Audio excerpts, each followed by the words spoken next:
right. I played this game a while and I don't remember what was happening. It's like this girl used something and Suzato was trying to help.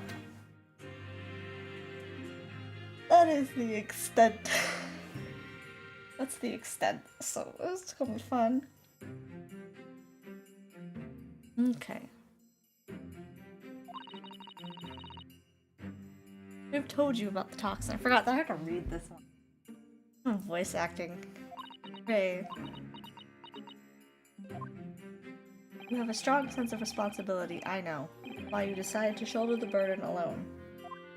No, that's not it at all. I was scared of my failure coming to light, that's all. I hoped to retrieve the substance from the Englishwoman before anyone found out. Wait, there was poison. There was poison? Poison? Poison. Poison for Cusco? Oh, what's happening? Before the trial started, do you remember what you said, Suzato? That you had no doubt in your mind about my innocence? That you'd stand by me to the last? I remember. Yet I didn't deserve your trust in me. I had important details from you, Suzato. I completely betrayed your faith in me. Hit me, Suzato, I deserve it. No, in fact, throw me to the floor. Why is every time I play this game, it starts off incredibly gay? Why every time? Hold on, I'll be right back. Just started, game.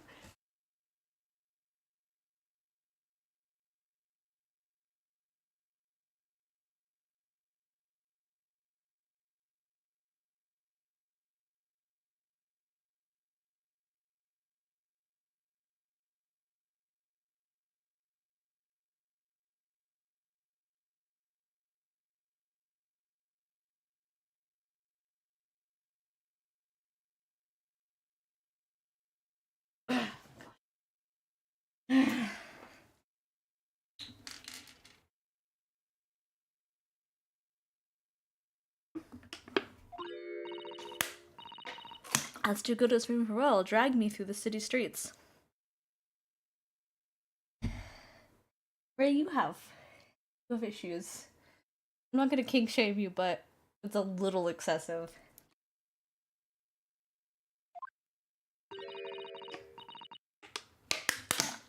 I'm no better, you know.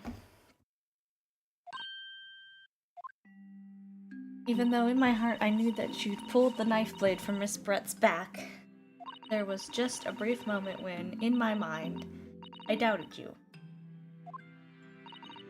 Suzato, I'm sorry. After I stood here and promised you that I'd stand by you and always be by your side, I betrayed your faith in me too. And as such, I failed you as a lawyer. Oh no, no. Gosh.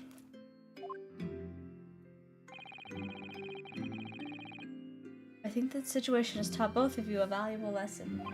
Placing your unbridled faith in another is no easy task. Yes, Father. The fact has certainly struck home. Which is why I can see more clearly now. So, Ray, can you find it in your heart to forgive me?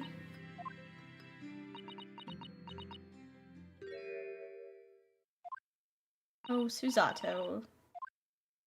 No, you'll always be a gallant, dashing lawyer in my eyes now. Why did it start so gay? Oh, Ray.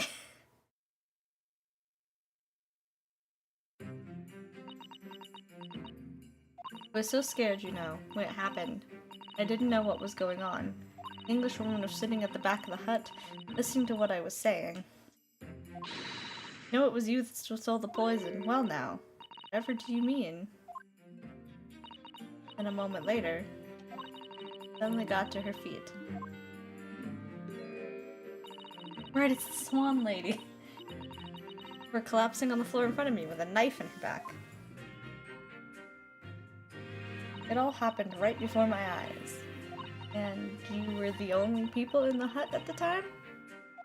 That's right, just Miss Brett and myself. There was no one else. I just don't understand how she could possibly have been stabbed like that. A great mystery indeed. Still can't believe it happened. That's why I just couldn't bring myself to speak up. These are all important facts for a case that I remember 0% of. Well, we know, poison, knife, stabbed him back. Got it. You'll be alright. However it happened, and whatever really went on by the sea that day, I promise you that I'm going to prove everything you said you saw is true. Spoken like a true Mikotoba. Now, I think we should discuss what's coming up in the trial, don't you? We don't have much time. We must make sure we have our facts in order. Yes, I expect the poison is going to come under close scrutiny in the upcoming proceedings. Police should hopefully have identified it on the blade by now. The trouble is, it's a completely new laboratory synthesized blend of alkaloids. Really? That's interesting. The police won't have any way of testing for it. You know who might? Holmes. Sholmes? Sholmes, that was his name. Without this chemical reagent, it's impossible to detect the toxin. Chemical reagent? I sent a colleague of mine off with some earlier to deliver to police headquarters. I think perhaps you should have some as well, though, just in case.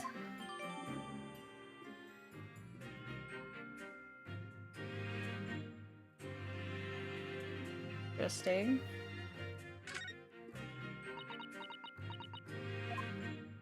What's the matter, Suzaru? You're suddenly very quiet. It's this newspaper article, Exclusive Deadly Poison Stolen from Yume Medical Research Laboratory. Wondering how the information got out, given that it was a government secret. All the Englishwoman's doing. We're very... It was when the professor and Soseki-san were being interviewed at the laboratory. That so-called English lady swanned in. So she had a swan on her head. We get it. Fucking Jesus. Without any compunction, said to Professor Mikotoba, "Oh, Professor, surely your guests would love to hear about your work on the substance there." It put me in a very awkward position, to be frank. But Soseki-san's curiosity had been piqued, so I had a little choice but to give him a cursory introduction. So then, Soseki-san knew about the poison.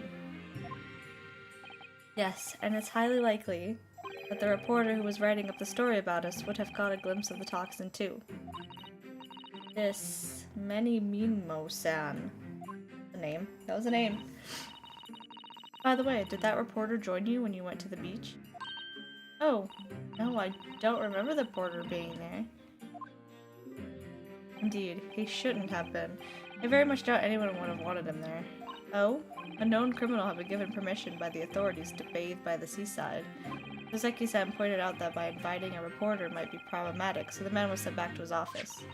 Yet he obviously didn't go back. He secretly followed the party to the beach and took this very candid photograph. And then presumably he posted it anonymously to the police. Yes, that must be what happened.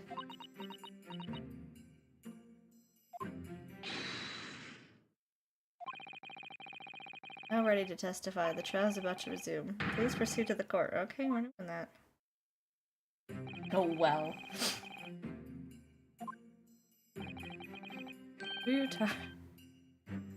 Right, we're pretending to be him. She's put faith in me now and told me everything. Well, I can't let her down. I have to prove what she's telling the court is true. I have to prove what really happened that day.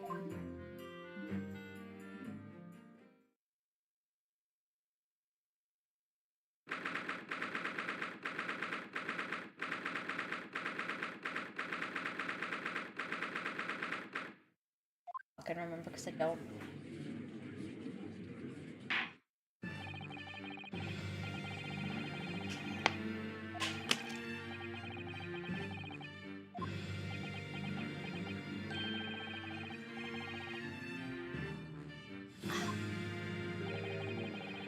Very important news to share. Why does he look so happy about it? He's always happy about things that fuck with us. During the recess with the collaboration of Professor Mikotoba's laboratory at Yume University, please re-examine the knife that was used to send Miss Jezil Brett's life. Excellent. I admire your rapid handling of the matter. Oh, too kind, Your Excellency. Too kind. I was merely carrying out your instructions, of course. I had the reagent delivered to police headquarters by rickshaw, so it would be there in good time. But judging by the man's swagger, I fear we might need to brace ourselves for the inevitable. And counsel, what were the results? This dagger, which was so cruelly used to end the life of the victim, has no trace of poison anywhere along its blade. Are you sure about that? I would stake the reputation of the police on it. Oh, you shouldn't have done that, buddy. Armed with the reagent, the test is extremely simple. They couldn't have made a mistake. Am I allowed to touch the murder weapon with the reagent?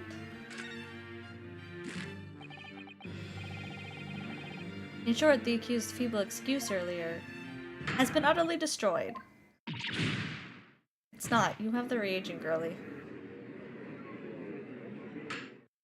Now, the prosecution is ready to call the new witness. The newspaper reporter who managed to capture a photograph of the crucial moment. Good. Very well, officer. Bring in the witness. No trace of poison on the knife. But if that's really the case, how could the toxin have entered the victim's body?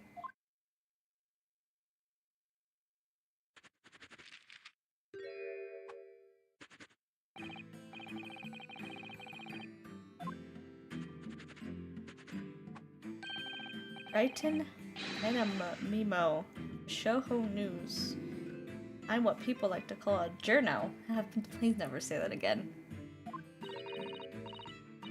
It's a journalist, just he's being stupid. I'm where the news breaks, putting pen to paper to catch those scoops so they're in print the next morning. Don't call me the hero of the Herald for nothing. Nice guy of news. Right. Forgot how stupid the people in this game were. It was you who took this photograph, was it? Well, well, what have we here? I'm sorry?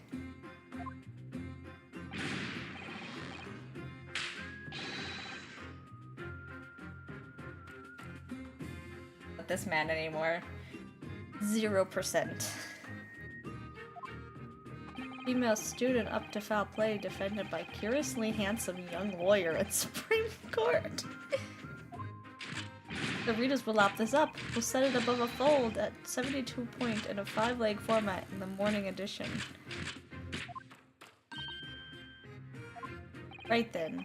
Let's start with your name. You are being interviewed here, sir, not me. Oh, it's Ryotaro Naruhodo. Next, what made you want to become a lawyer? Well, hello again. Hi! I wanted to reform our country's legal system, I suppose. Ryotaro has suddenly become very ambitious, I see. I just borrowed Kazuma-sama's dream for a while. By the way, my name is Takasuchi. No one cares about you. No one cares, but we're supposed to be interviewing the witness, not vice versa. Dude.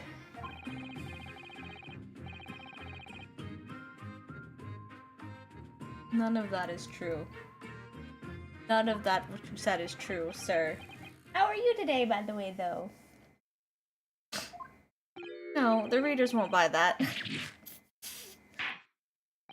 Oh my god.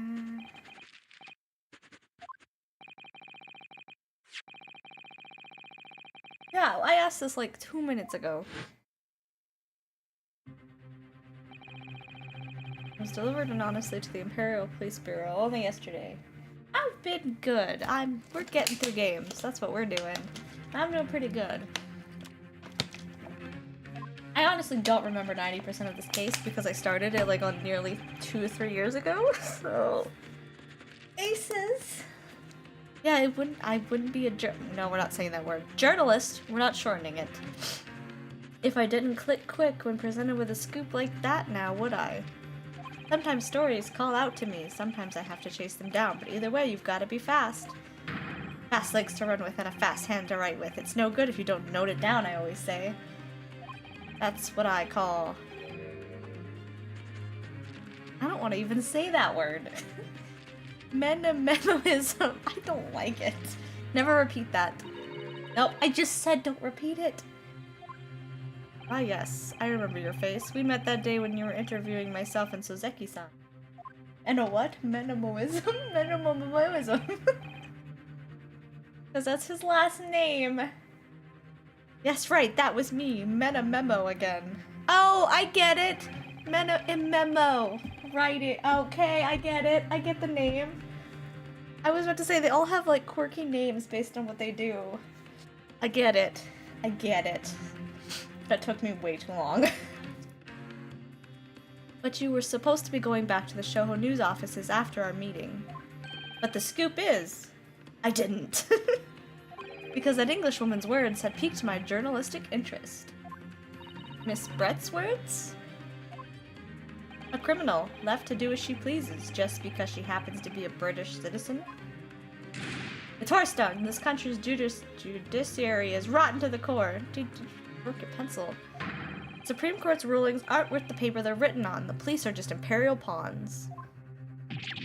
Hey, your tongue, young man. These are complex political issues at play.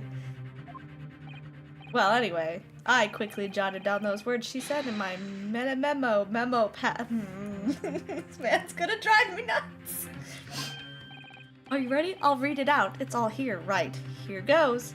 I should like to go with everyone to see your country's coast. Serious criminal going on some junket. These people need to know about these. People need to know about these. You talk. I feel like you talk fast, so I'm reading it fast because I decided to sneak after them. To get the woman's story so I could hammer her in the press.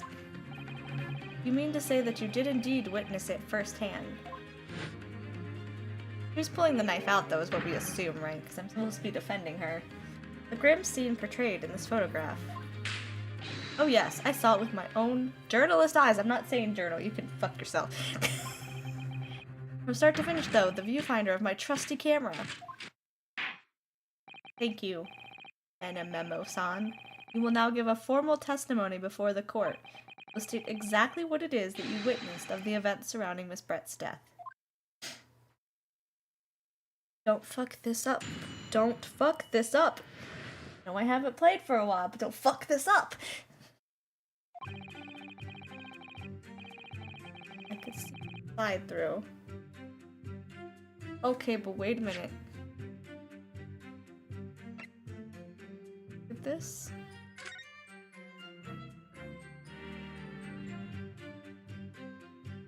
Is there anything I should be finding? On the other hand, I want to make sure I didn't fucking miss anything. Do we need new photographs?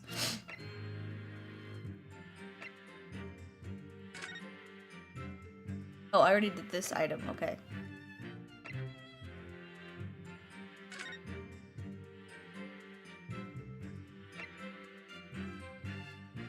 Mouth or via a wound?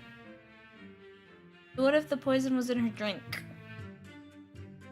Because they said they found no poison on the knife.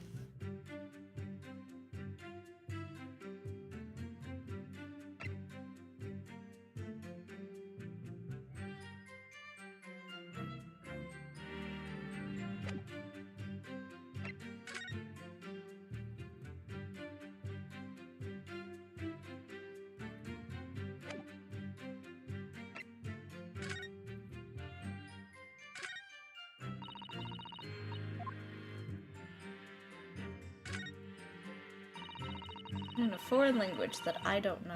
It's German, so your knowledge of English is going to be of a little help here, I'm afraid. Couldn't you just have written medicine on it in Japanese? Then we'd all be able to read it. German is the international language of medicine, my dear. Really? I didn't know that. But yes, I can certainly see the merit in labeling the bottle in Japanese, though I'm not sure medicine would be entirely appropriate. What's more to tell?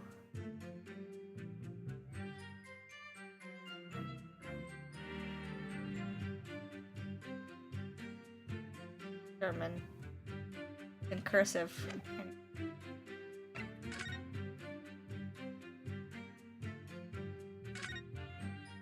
Ah yes, this must be the victim's blood. Oh dear. Blood is never a pretty sight, is it? Having to fight to urge Sharita under hot tap and get it clean. Nope, don't do that. You've always been fastidious about cleanliness, haven't you? I think this is something else, Father.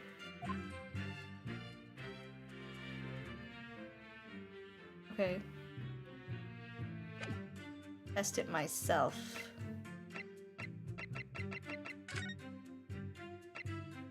Have anything else.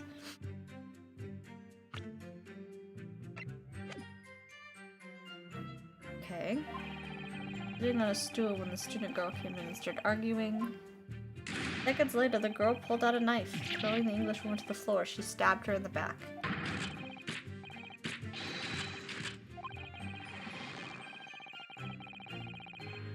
Okay. Okay. Okay. Right. You can see them clear enough in the great shot I snapped. Again, okay. The hut walls were just screens made of coarsely woven reeds. Yes, it allows the breeze to pass through and bring some relief from the summer heat. And it was a breeze for me to poke my camera through and see the whole thing hotting up. Ignoring for the time being the appalling invasion of privacy involved, did you witness everything that happened from the moment the defendant entered the hut? Oh yes, I saw it. I saw the whole thing from start to finish. And you say that you took the photograph through a gap in one of the screens. Luckily for me, they were pretty shoddily woven. I pulled the reeds apart and thrust the lens of my camera through the gap. Would I get away with it, or would I be seen? It was a gamble of a lifetime. Tenacity of purpose that's considered admirable in a journalist, I suppose. Run a risk one day, run a scoop the next. That's... nope, not saying that word. In a nutshell. I've not played LA Noire. The only reason I've played these ones is because it's Capcom. And I'm a big Capcom fan. But I've not. I've heard of it. I need another water. Hold on. Empty. Talking a lot requires lots of drinking.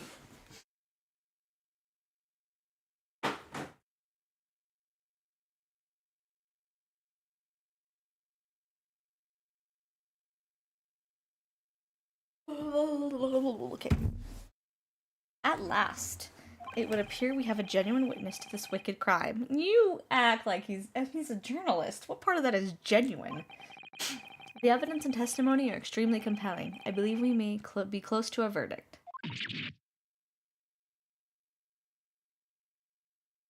Yeah. I like these games, but I don't know how much I feel it. I mean, I played Murdered Soul Suspect, which is kind of the same thing. And I played AI Somnium Files, so I guess I do kind of like that genre. But I like, when doing that genre, I like the visual novel. Clicky click, I guess. That's what Somnium Files was. It's the humor also. Because, like, Somnium Files and this game both have humor. So, it's interesting. Wonderful news, Your Excellency. Wonderful. Fuck you. Alas, it cannot be denied that this testimony begs one very large question. Yeah! What question? Exclusive news, a startling photograph, all the making of an exceptional story for the reporter. Why, then, was the story never published?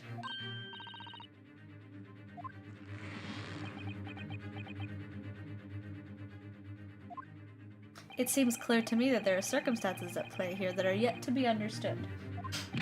Ah, more pathetic excuses. Very well then, counsel. Proceed with your cross-examination. Yes, Your Excellency, so we know that it wasn't published.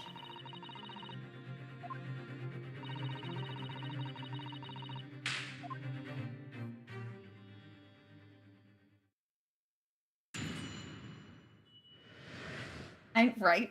I wouldn't be surprised when he loses and gets angry that he would. We're gonna save, though, because it's been a while since I played. I was only on case 1 of this game. Oh no. Because they have, this is the trilogy, so they have 3 games. I finished game 1. I was only on case 1 of game 2. Oh my gosh. I think that means I still have the rest of this game, and then game 3, and then 2 more trilogies. We'll get there. So much reading. Alright.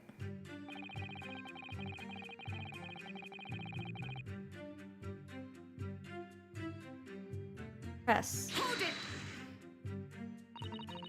What made you want to see what was happening inside the beach hut in the first place? Solid instinct. Can you think of a better reason? Oh, I don't know. Perhaps because as well as being a proven criminal, the person inside was a young woman? Ah, I see where you're going with this. Brace yourself, people. He's painting journalism as a voyeur. It's hardly slander, sir. You had a camera and you were taking pictures without the woman's knowledge. Nope, you've got it all wrong, little student boy. That was really... Don't say things like that! That's okay. We did finish it. I did post the last bit of it.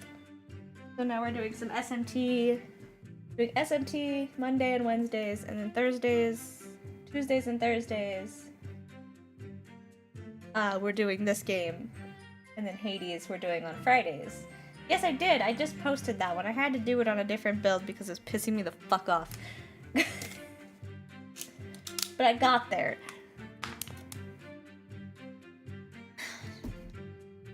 We're trying to get through some of the other games before anything else comes out.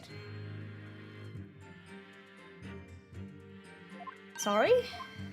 To my mind, all that was inside the hut was a scoop. Nothing more, nothing less.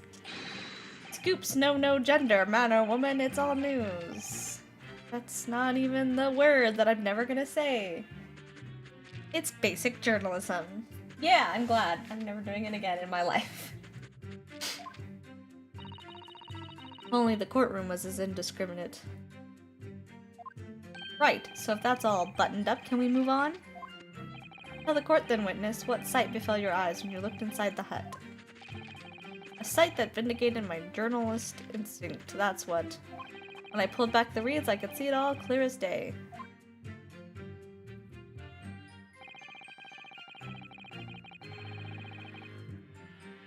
Hold it! You actually saw Membambe-san enter the hut. Yep. She was raging like my journalist spirit. And the argument you mentioned, what was that about exactly? You stole it, I didn't steal it, that kind of thing. Talking about the poison, I suppose. The student girl walked right up to the Englishwoman and really started laying into her. I mean, if she laid into her anymore, there would have been eggs. I just mentioned how I enjoy that this game has humor, but at the same time, Jesus fucking Christ, sometimes it's so dumb.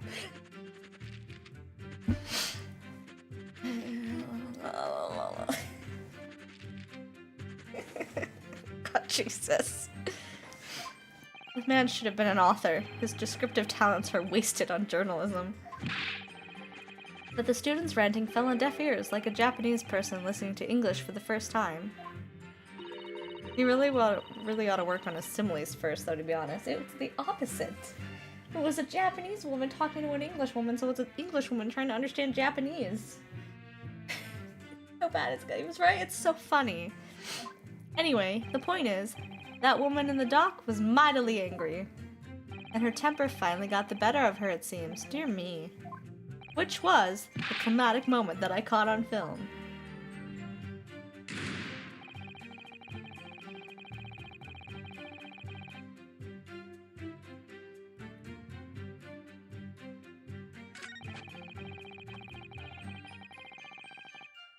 That was the moment he said he caught on film. Oh, I don't know what to do. Okay. Hold it! You swear before this court that you actually saw the precise moment when the stabbing took place. I feel like we could present the photograph. Because from what it's supposed to be, it's her pulling the knife out, not putting it in. Because he said he saw her stab her and then she fell to the floor. But the picture shows her pulling the knife, like the lady's already on the floor. I saw the whole hellish scene play out, start to finish. She only took one photo.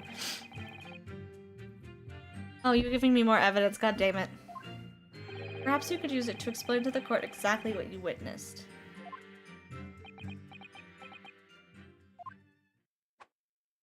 Right you are. It's all here in my memo pad.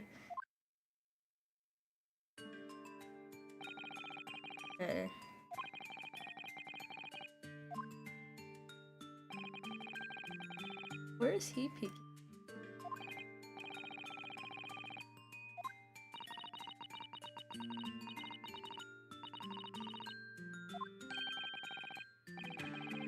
Fuck you, sir. Rude. Okay.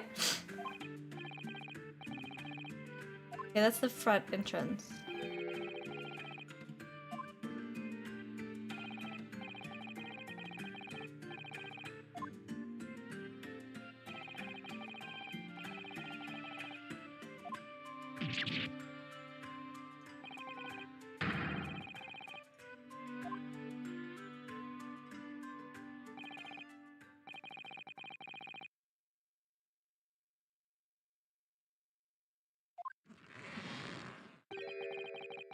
Hold on, shut up a minute. Shut up a minute. Stop talking. Okay, it does have her near the door. He's speaking in back here, I think. Okay.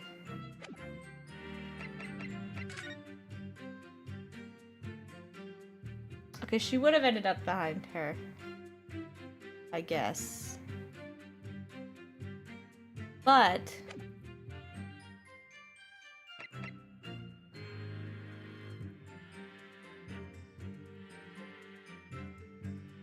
RM.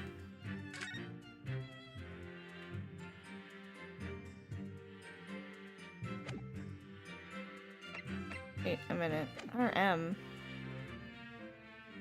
Did we ever figure out who RM was? I didn't. You can't go.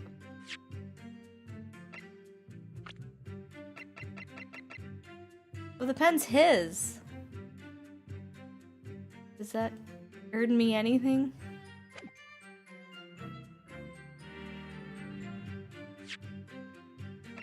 She's holding his pen in her hands. This is his pen. Right? We were never told who the pen belonged to.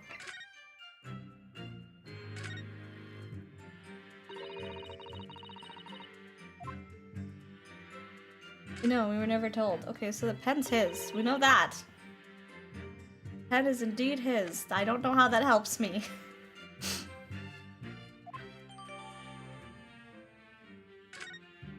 By the way, Memo-san, whilst you were watching that terrible scene unfold before your eyes through the gap in the screen, did it not occur to you to try to prevent the tragedy rather than capture it on film?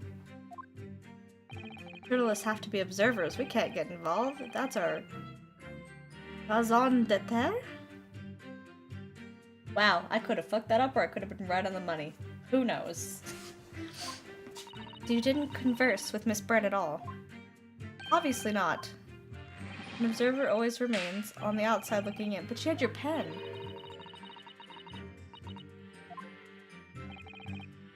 If I may.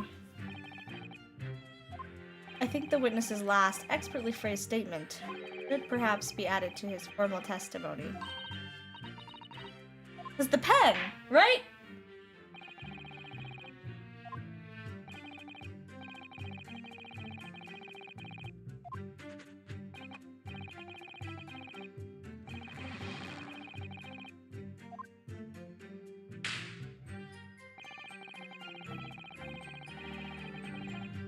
But she has your pen.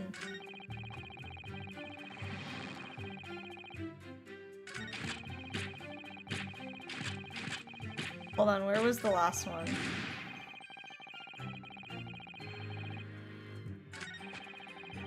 Okay, so that's where I think we're talking about. This is the next one.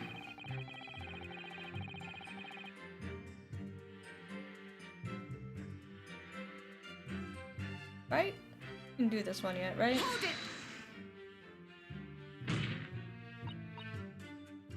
Oh no, we did see this one. Hold on, I wanted to look at the court record anyway, so shush.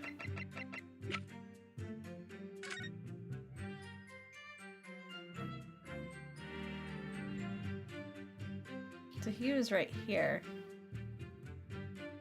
We assume.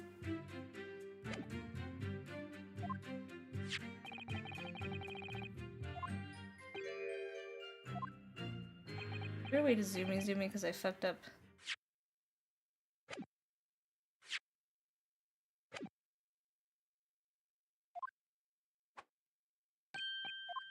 Not that one.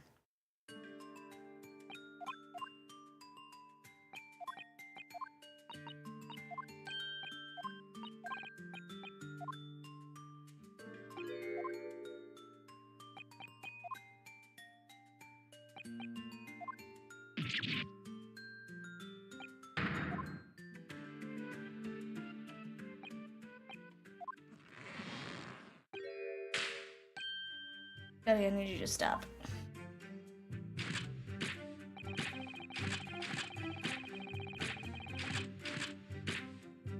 Hold it! The court is fully aware of your desire to capture the incident on film, I'm sure. But why then did you choose to post the photograph anonymous words today? Speaking anonymously to the police.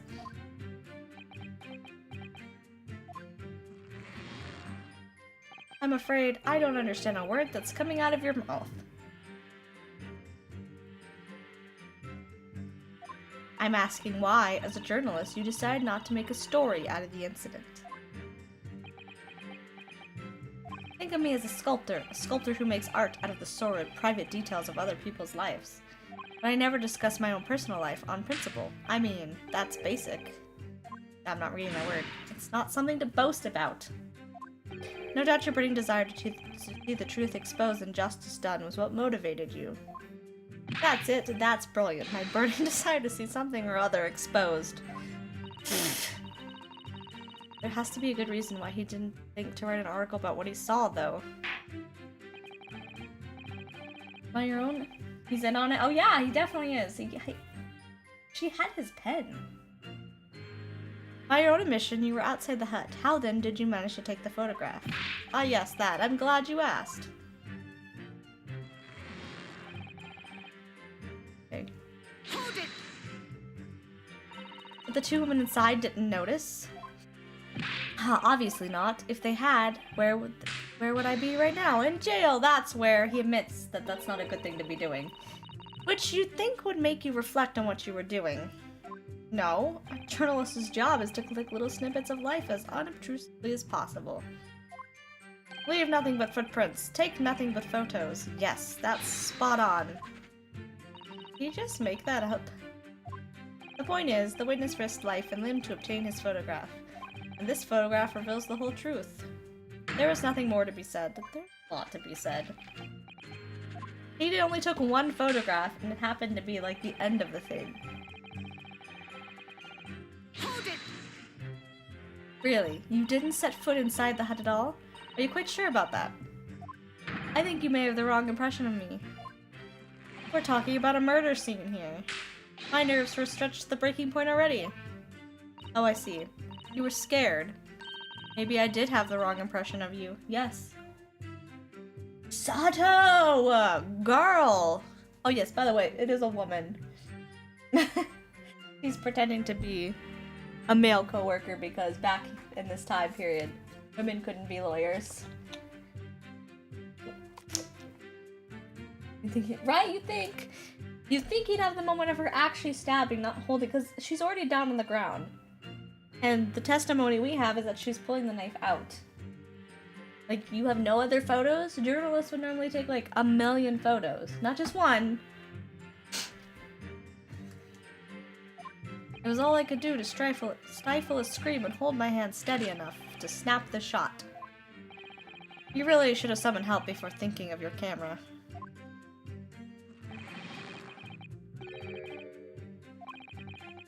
I don't like this man. Ah. As a sculptor of stories, sometimes I have to be cruel for my art. Yes, that's spot on. Surely he's making all of this up. He is, and it's not good. Okay. Claims to have spied the whole affair from start to finish. If true, his testimony is devastating. But it does seem as though he's holding something back, doesn't it? If that's how you feel, I suggest you trust your instincts and press him on everything he said. As you've no doubt seen and done many times in your role. Yes, I have. I did just do that!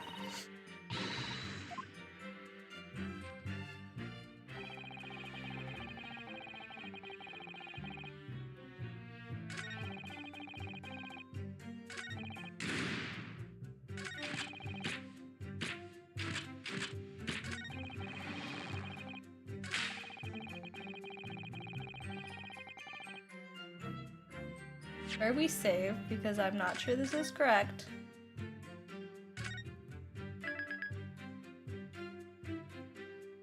But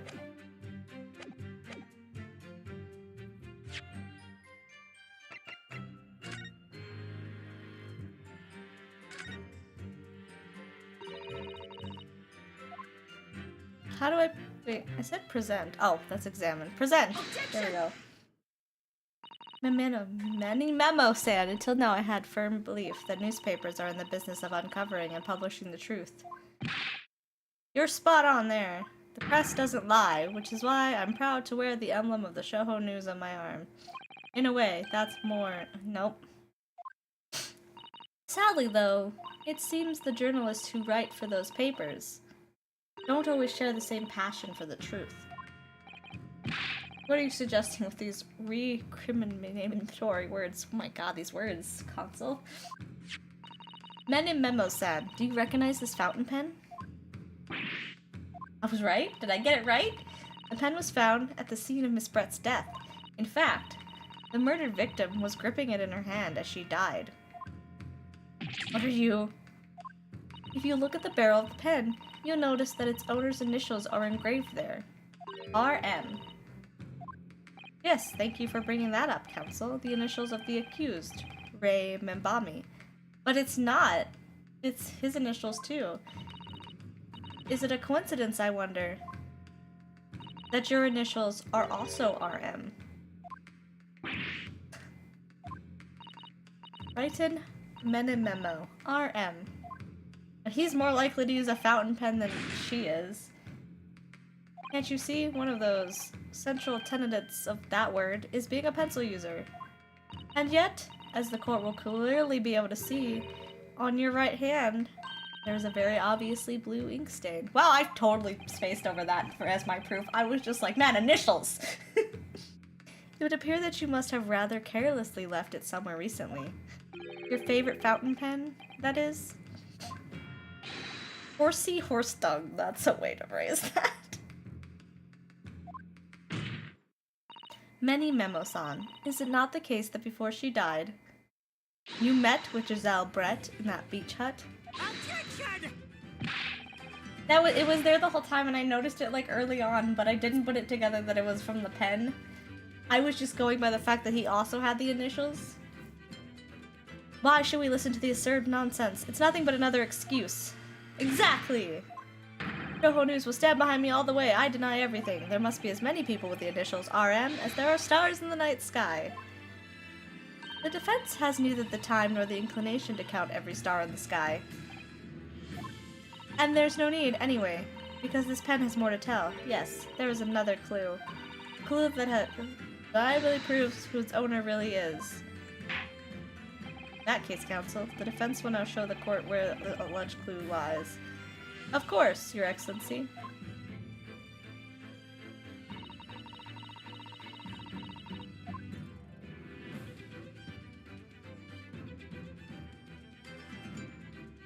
Oh!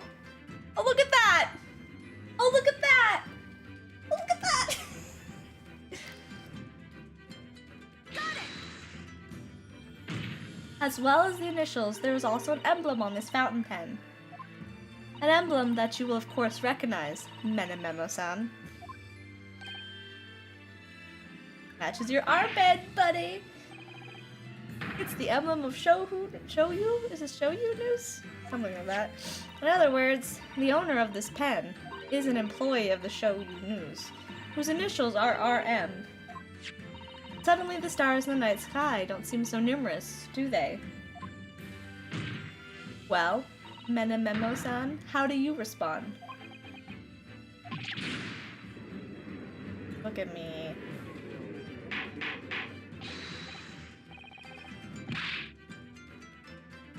Gotcha, dude.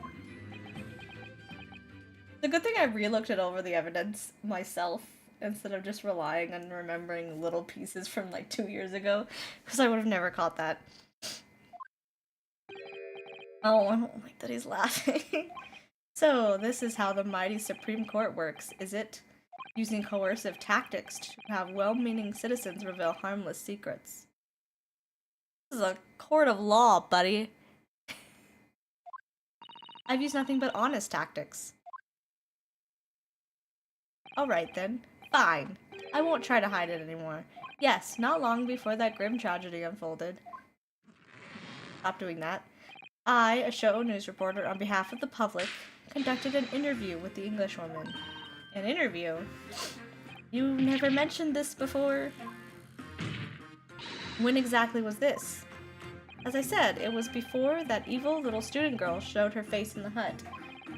It couldn't have lasted more than 2 to 3 minutes, that's all. It was just a brief...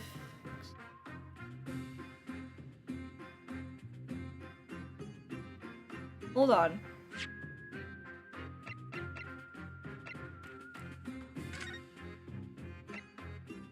Be fatal in minutes. If they shared a drink together, he poisoned her. Because it literally says, a mouth or wound. And she had a glass of wine by her. And the knife. It would prove fatal in minutes.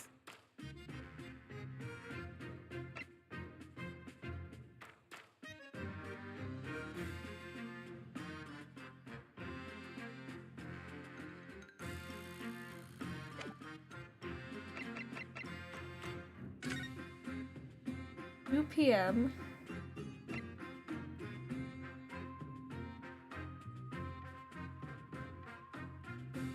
She was definitely poisoned because it says the pupil constriction.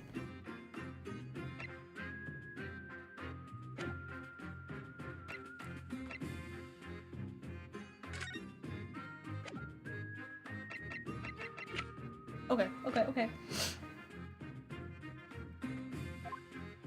But it came to nothing.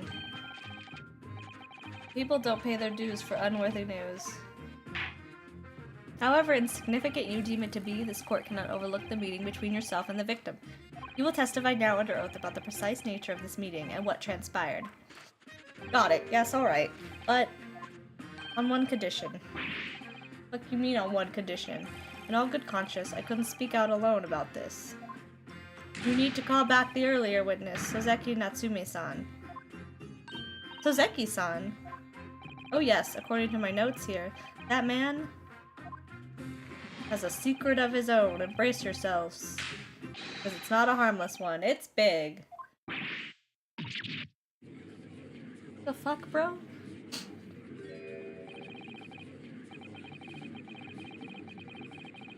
He's like, man, you told my secret, I need to tell someone else's. What the fuck? The fuck, dude? Very well, I will grant the witness's request in this instance. Officer, summon the earlier witness back to the stand. Sozeki-san, hiding something?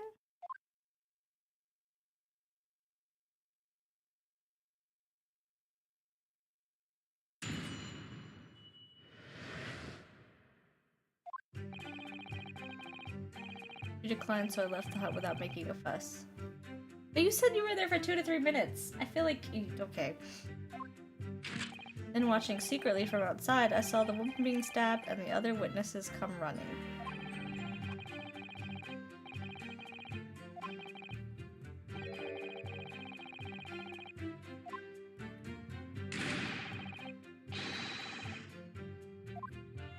Okay. You mean to say that the victim regained consciousness? Ah, well,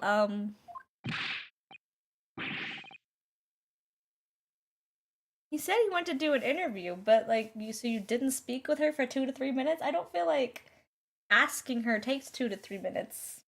But okay. That's, true, yes. He did, and that's not all. The woman gave him a very definite answer. An answer that incriminates the accused. What the fuck is happening? Yokel hack? It wasn't even a conversation. Yes, I did pose the withering English rose a question, I don't deny it. But she could no longer speak. She was barely conscious, even. But she wasn't dead from the stab wound yet.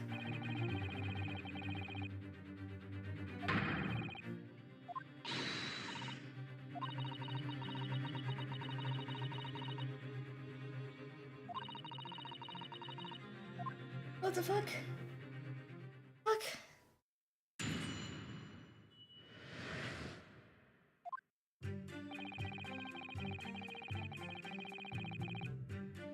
Hold it! You asked her for an interview, you say. Well, of course I did. I wanted to ask her about the incident she was involved in at the end of last year. About the case in which Dr. John H. Wilson lost his life. That's not the way I phrased it. Calls for straight talking. Why did you murder Dr. Wilson, is how I put it to her. No wonder she didn't want to fucking answer your question. Yes, that sort of talking is as straight as a ruler. Ask every question as if you're asking him for a menu in a restaurant, I say. It's the best way. A veteran at the paper taught me that. How did Miss Brett answer? Yeah.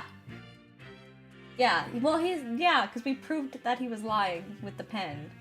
So now he has to actually give the truth that he stepped in the hut. But, if she didn't accept an interview, why did she still have his pen? With one simple phrase. Mystery is a woman's charm. Ooh, that told me, so I waltzed right out of there. Really? Something about that doesn't quite seem to fit together. Leave every room as you're waltzing into a dance hall, I say. It's the best way. Right? The minute at the paper taught me that. But why did she have your pen then?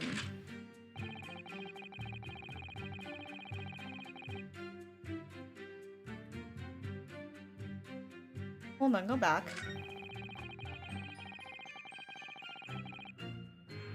Okay, but why did she have your pen? This might not be the play. But why did she have your pen?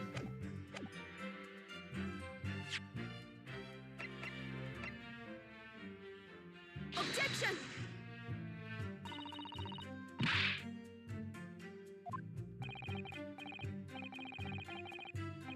Okay, that was not it. But why did that felt like the moment, like why? It's fine. That's what saving is for. Why you save the game before you make stupid decisions.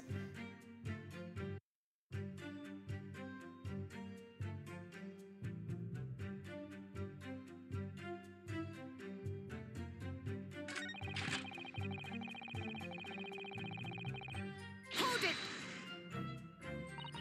That was very persistent of you, considering that Miss Brett had just turned you away. Persistence wins the prize.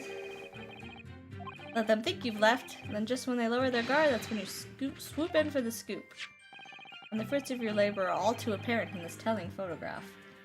Though I'm sure the young Yoko student would rather not be reminded of this damning evidence. Actually, it's thanks to that photograph that we managed to identify this witness. And now that you found me, I'll tell you whatever you want to know. I've got nothing to hide. I'm sure. Please go ahead, witness. The court is eager to hear what you have to say. Try to stop me. There's a story to tell here, and I'm going to tell it.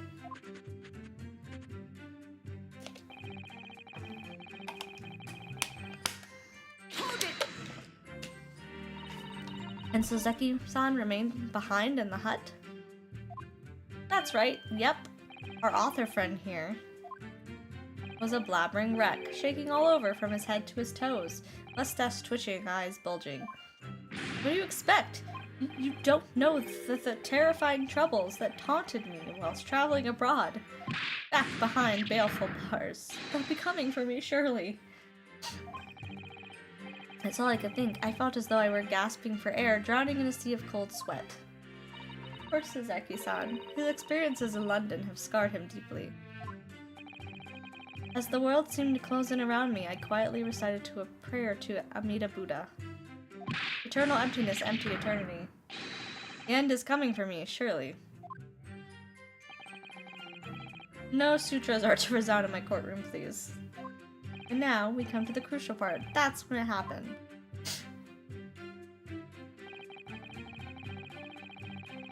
Was the question. What question? What exactly did he say? Well now, you should hear that from the horse's mouth, I think.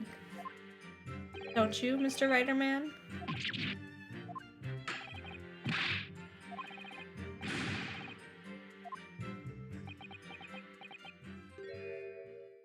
Well, the truth, I'd been catching crabs at the water's edge and building castles in the sand, you see. Well, the seaside is a place to be at leisure, I suppose, even for a grown man.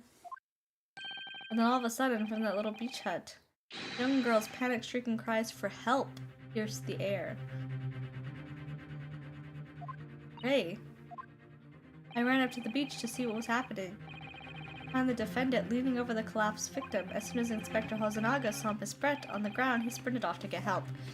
And then, just a moment later, I heard a faint moan. A moan from the dead Englishwoman. I nearly jumped out of my skin! But what did you ask her, Sozeki-san? I asked her, who did this to you?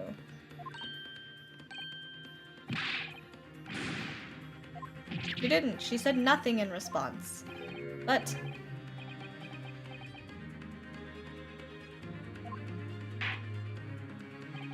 Miss Stanley will answer the questions asked, of you, and ambiguously. Now, without evasion or resentence, I demand that you amend your testimony.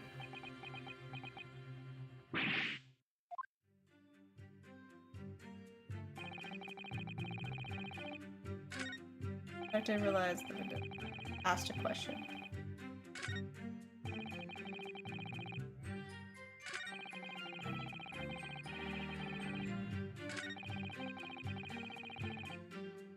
Hold it! You tried to find out who the culprit was. He who asks a question is a fool for a minute. He who does not remains a fool forever. And having been labeled a criminal twice during my time in Great Britain, I was quick to make up my mind. Better to be a fool for a minute than remain a fool in prison forever. However, you've indicated that the victim failed to respond, is that correct? I know why. I know why the Englishwoman said nothing. She was ignoring me because of my stupid mustache, because I'm Japanese. Not why, she was dying. Having read the report on his time in Great Britain, I can't say I'm surprised at his xenophobia.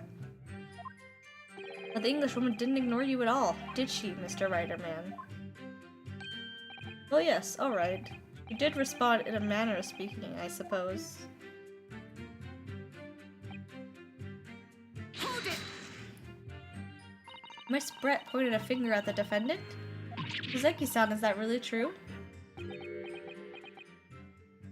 It's not easy to stand here and say this, but when we first entered the beach hut, the Englishwoman was sprawled on the floor before us, and the student girl was standing on the far side of her. And when I asked who did this to you, I was right. Because guess who else was standing behind Ray? The freaking journalist. She knew he was there. Which was, it can't be denied, in the direction of the student girl who stands accused today. It's the journalist.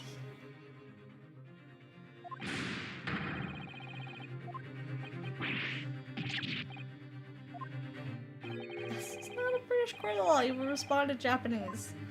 Because of course, the Englishwoman did point her finger towards the back of the hut, but I was trembling, and she was trembling. Everything was a blur. And thinking about it, I feel as though perhaps she was pointing in a slightly different direction. Actually, no, not slightly, in a very different direction to where the student girl was standing. So somewhere in the back of the hut where nobody was standing at all. You mean that your memory of events and the direction of which the victim was pointing are both unclear? Yes, that's it, unclear. And very, very unclear. Objection! No, it doesn't, because there's 2 people in the back of the fucking hut.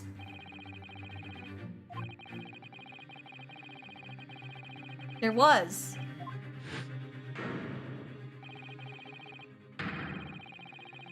But there was.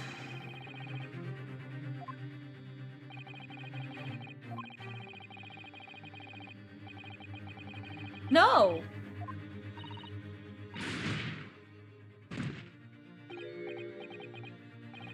We know who did it. We literally forgotten that he was right behind her.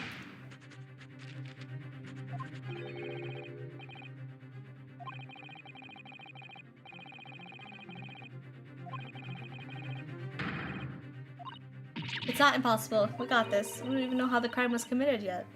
Impossible though the task may seem, we have no choice. We must think back over everything we've learned thus far. Somewhere in all of those details, I'm confident we'll find the clue we need.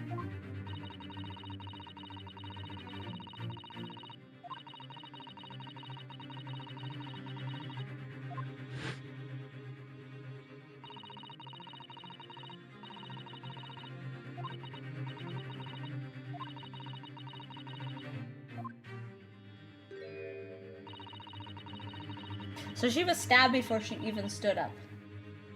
She was literally stabbed before she even stood up, and he was the only one there.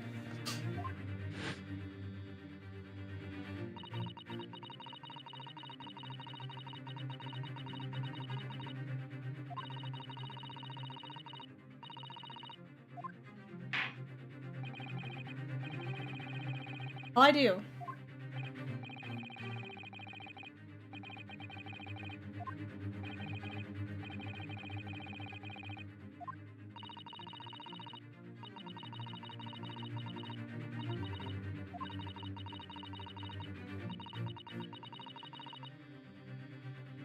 I do know how. Objection!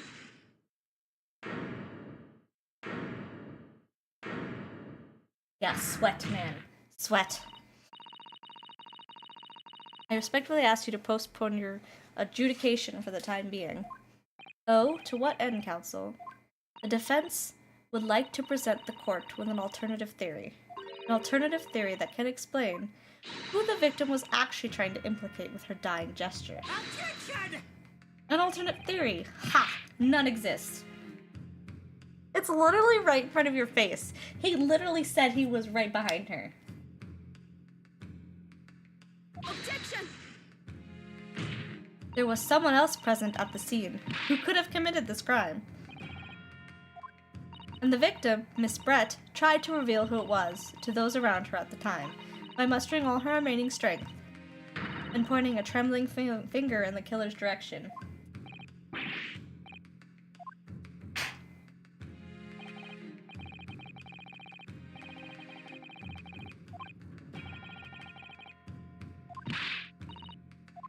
You will present your latest theory to the court by means of this plan. I was hoping they would let me use this. At the moment the victim was stabbed, where exactly are you proposing the culprit was concealed?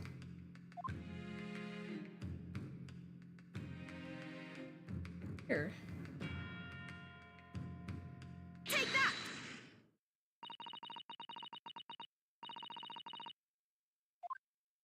The true culprit was who fatally stabbed Miss Brett was concealed in this location here. Are you mad, counsel? You're suggesting the culprit was outside the hut. I don't know why any of this is shocking any of you.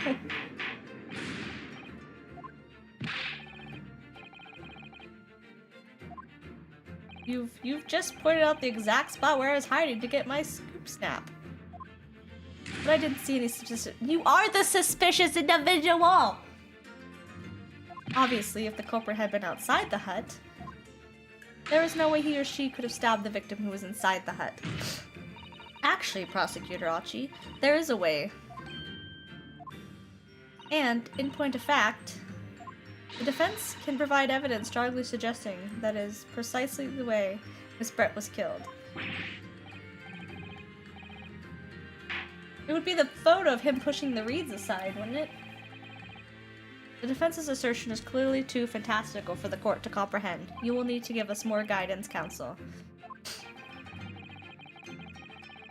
Outside the hut. It would be this. Would it not? I mean, the beach hut plan we already used, but this shows the reeds being pulled aside.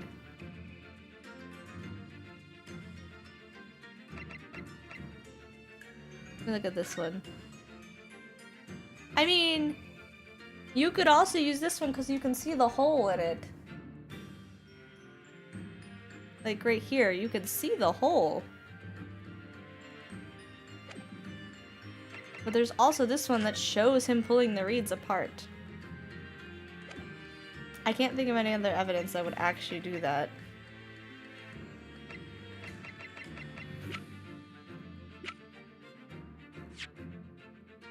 I'm gonna go with the big obvious one, and then we'll go with the tiny little one, because I feel like the tiny little one is probably gonna be it. But I feel like they both show that he pulled the reeds apart. But this is the crime scene photograph, which actually might be... Hold on, let me try this. Actually, I'm gonna try this first. The original photographic print of the crime scene? Yes. It's clearly visible in this print, the trace of the fatal thrust that was delivered from outside the beach hut. Look at me. Because using his doesn't prove a point, but using, like, official crime scene photos will. Objection! You take us for fools? There's no hint of such thing. I'm not sure that everyone present would agree. Someone, at least, appears to have noticed what it is that I'm referring to. Once again, I must call on you to be explicit for the court. Where on this photograph is the trace of the stabbing, which you claim took place from outside the hut? Literally on the fucking gap. Take that! Look closely, just here. In the screen at the back of the hut, you can see the effects of the blade being forced through the reeds. Which was how he pulled them apart to take the photo. No, I can't. I can't see any such thing. Liar. It's true that the hut in question had 4 walls, as you expect. However, by parting the reeds, a knife blade could easily penetrate them. This is extraordinary. This is common sense. This is common, like, this isn't that phantasmal. This is pretty obvious stuff. The true culprit actually stabbed the victim from outside the beach hut. And of everyone present at the scene, there was only one person who could have done that. Only one person who was directly outside the hut when Miss Brett was killed. Write-in many memo-san. It could only have been you.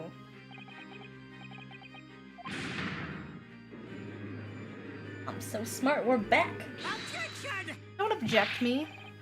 Just look at the photograph again. The victim lies almost exactly in the center of the beach hut. But the poison!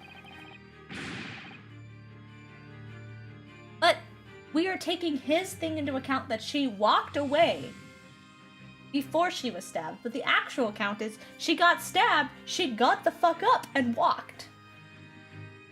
Objection! No, of course not. Or not? If you recall the testimony of the defendant about the events just before the victim's death. Inside the beach hut, I confronted Miss Brett. But she just sat on a stool at the back of the hut, smiling sweetly at me, as if she knew she was untouchable. A stool. Have another look at the photograph. The slit in the reed screen would align perfectly with the back of the person who was sitting on that stool. So, in fact, the victim was killed while sitting on that stool by a stab wound to her back delivered through the reed screen. Having been attacked, Miss Brett rose to her feet instinctively, but then, unable to speak, she collapsed on the floor in the middle of the hut. Before the defendant, Memabe-san's appalled eyes.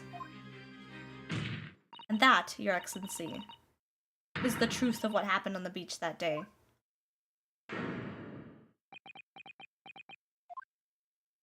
By your silence, Memo-san, I take it that you don't deny the charge? This is absurd. God, I do miss London though. Can we go back to the though? I miss the fucking vampire dude. That will do. It would appear that we have a tacit admission of guilt from the witness. Accordingly, this court has successfully established the truth of this matter, which means that the defendant, Memabe-san, is innocent of the crime. What about the poison? Did we not have to prove the... What about the poison? Oh, thank goodness. I finally made him cave. I must say, I've never been more proud.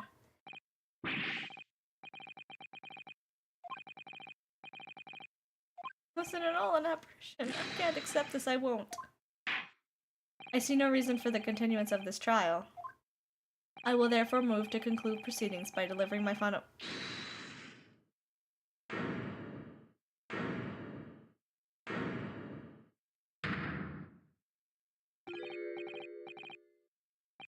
Well, this is all very convenient. This is how the highest court in our mighty empire delivers justice, is it? Suppressing well-meaning citizens' freedom to speak and branding them as criminals? Buddy, you were silent for like a good 2 minutes. But we've established that the victim was stabbed from outside the hut through the reed screen walls. And no one but you was in place at the time to have this hand on the hilt of the blade. It's a perfectly logical deduction.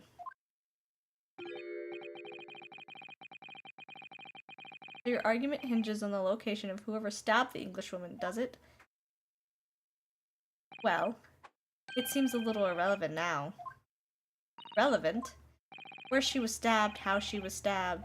It doesn't matter. I mean, whether she was stabbed at all makes no difference if you think about it. What are you on? That is literally probably what killed her. Besides the poison. I did mention we need to talk about the poison, and this man's probably going to try to bring about the poison. But what are you on? After all, the trial's already shown the whole thing hinges on something else. What? What are you talking about? Brace yourself, little man. I'm talking about the fact that everything's changed.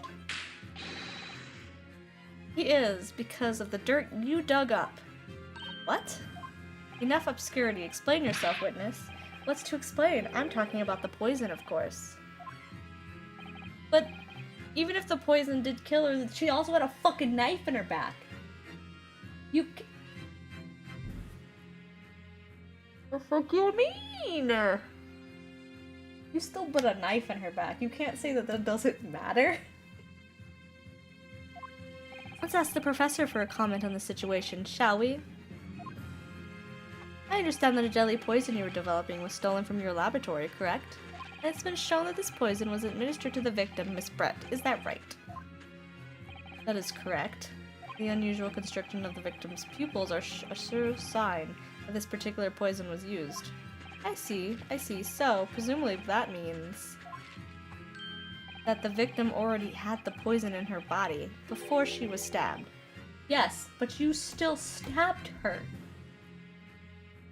You also probably poisoned her. Let's not forget about that because you were in there with her and she had your pen. But you also stabbed her. And you trying to say that that doesn't count is dumb as fuck. Given that her pupils were clearly constricted, it seems highly likely, yes. If she had been dead already, the poison could not have circulated in her blood. This doesn't mean you win. This doesn't mean you win. Were we just forgetting he stabbed someone?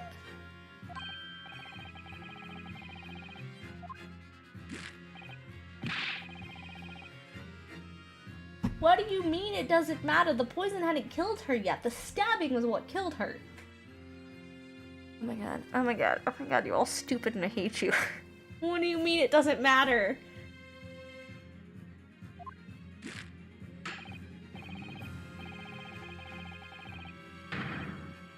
It literally punctured her lung. They both killed her. They both were involved in killing her, but the knife punctured her lung. She was bleeding inside. Objection! But that can be explained by the poison being on the blade, as I already... Objection!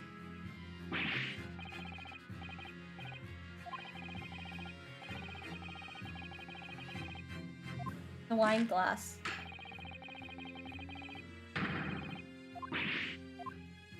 Let me get this down. The facts, as skillfully established by the defense in this trial, turn out to be headline-making red herring. It doesn't matter. You still stabbed! Are we not gonna talk about the fact that it doesn't matter if the poison killed her? You still had the aim in mind to kill her yourself with a knife? Does that matter? Why doesn't that matter? It should matter.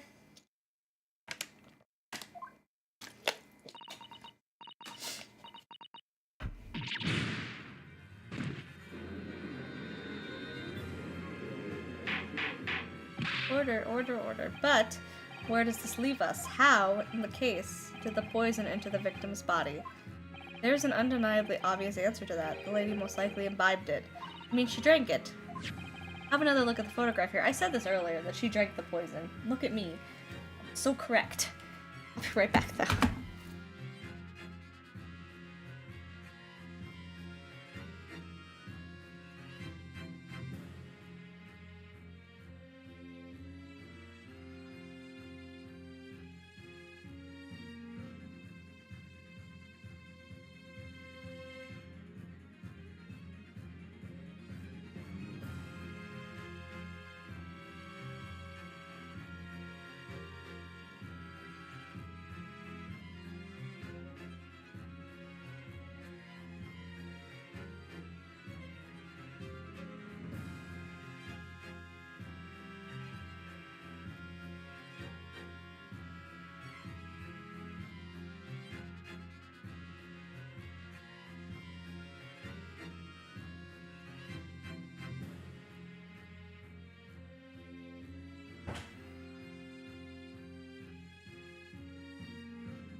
Okay.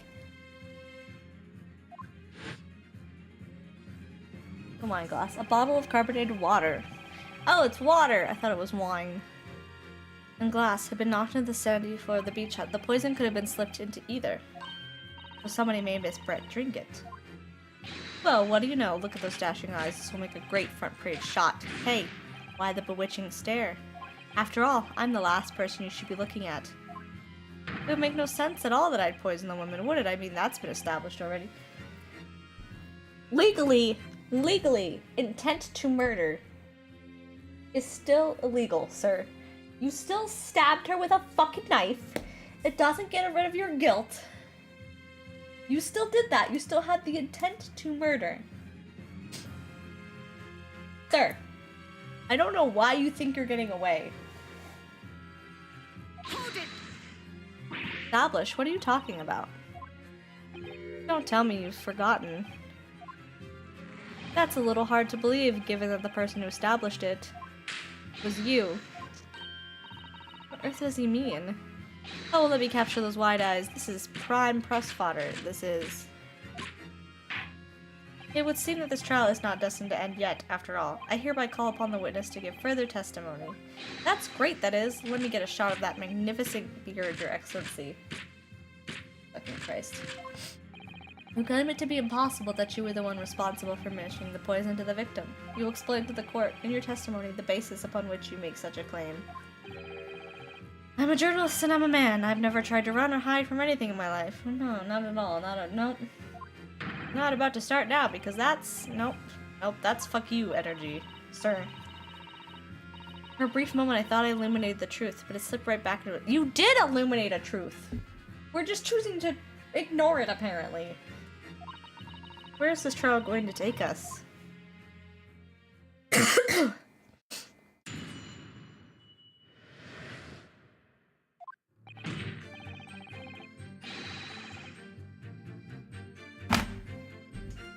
Bro! No, it doesn't!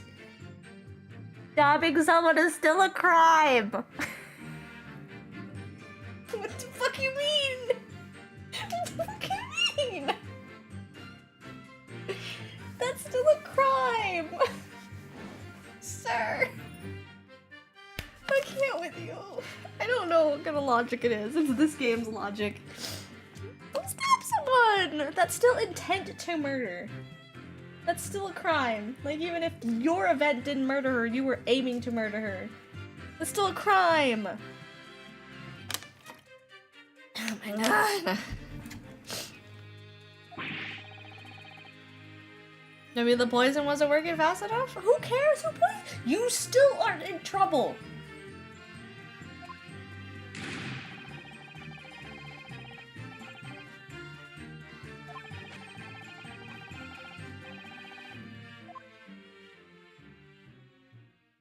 You are still guilty.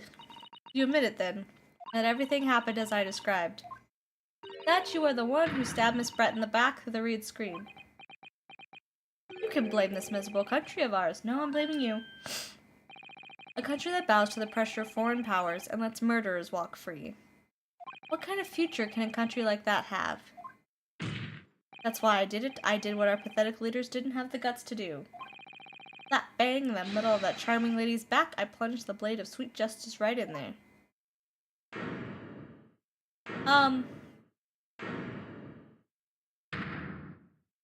As someone who spends his life seeing that the truth is told, I feel really, really awful about giving false information in my testimony before, but as it turns out, there was somebody else who had it in for the victim and got to her before me. That's right. You guessed it. That pretty little student girl. No, there's a woman after my own heart. You're implicating Ray again. She's the one who gave the poison to the Englishwoman, but the poison had already been stolen. She couldn't have done that. And suddenly, snap! This journalist here is you aren't off the hook. The argument is not sound. The argument is so far from sound. What do you mean? It's so far from sound. It's the most unsound thing this game has ever given me.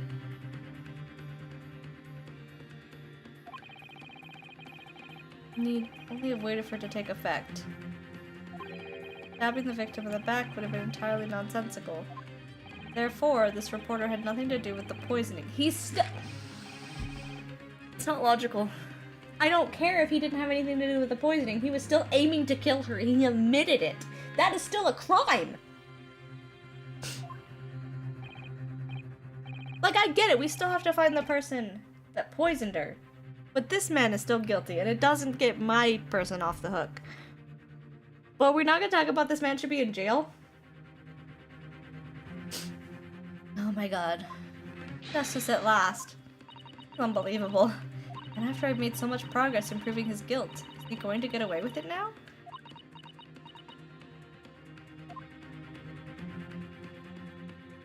You got this, girly. No, face slappy.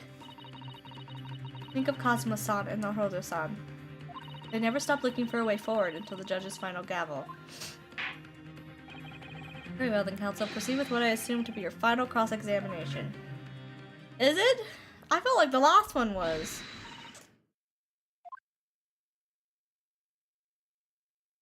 Lord.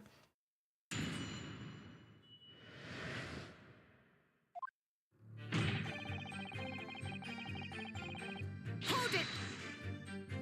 So, you do admit that you had murderous intentions towards Miss Brett, then. Ah, the woman's very existence offended my sense of justice. Your sense of... finding some sort of righteous indignation? It was pure evil, a cold-blooded killer who committed murder right here on our empire's soil. But did our good-for-nothing government do anything? Not a chance, so I had to step in. Fly the flag of justice, put things right for the people. Yes, it was my civic duty. That's what drove me to do it. So in summary, murderous intentions, then. Whatever you want to call it. The point is this. The Englishwoman was a blight. So I had to do what was right, for society. I hated that rhymed. Yet a real wrong was done by the student girl in the dock, a crime for which she must pay. the stabbing is also a wrong! Obviously, because the poisoning was nothing to do with me at all. Piss me off. Hold it! You still maintain that you didn't give the poison to the victim. Obviously. That'd be like putting a belt on your trousers when you're already wearing braces like these. The accused administered the poisoning, following which the witness stabbed the victim. An unforgivable act, certainly, but not one of murder. You don't actually know that the poison killed her. None of the documents does it say she died from poisoning. She could have died from the poison or the knife, because the knife hit her in the fucking lungs. Both of these acts can kill someone. You don't know which one killed her first. Both are an act of murder. I do not give a shit. The crime rests on the accused's shoulder. It does not. That is how the law works, you see. Who knows, you may even learn something here today. I'm learning that none of you actually know what murder is, apparently.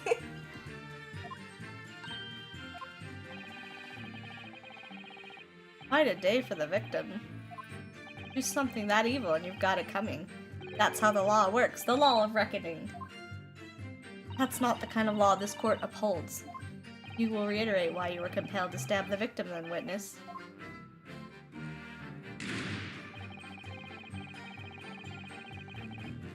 Hold it! What exactly were they arguing about? About what happened in the restaurant 9 months ago, that's what. Student girl was laying it into the Englishwoman for killing her beloved mentor, Dr. Wilson. Yes, John H. Wilson. A professor of medicine, invited here from England by Professor Mikitoba, no less. Right, but the Englishwoman just jeered. Blah, blah, blah. Her case was to be heard by the British Consular Court in Shanghai. However, there's little doubt that she would have simply been acquitted and sent back to her homeland a free woman. It was eating that student girl up inside, you could see it. I really felt for her.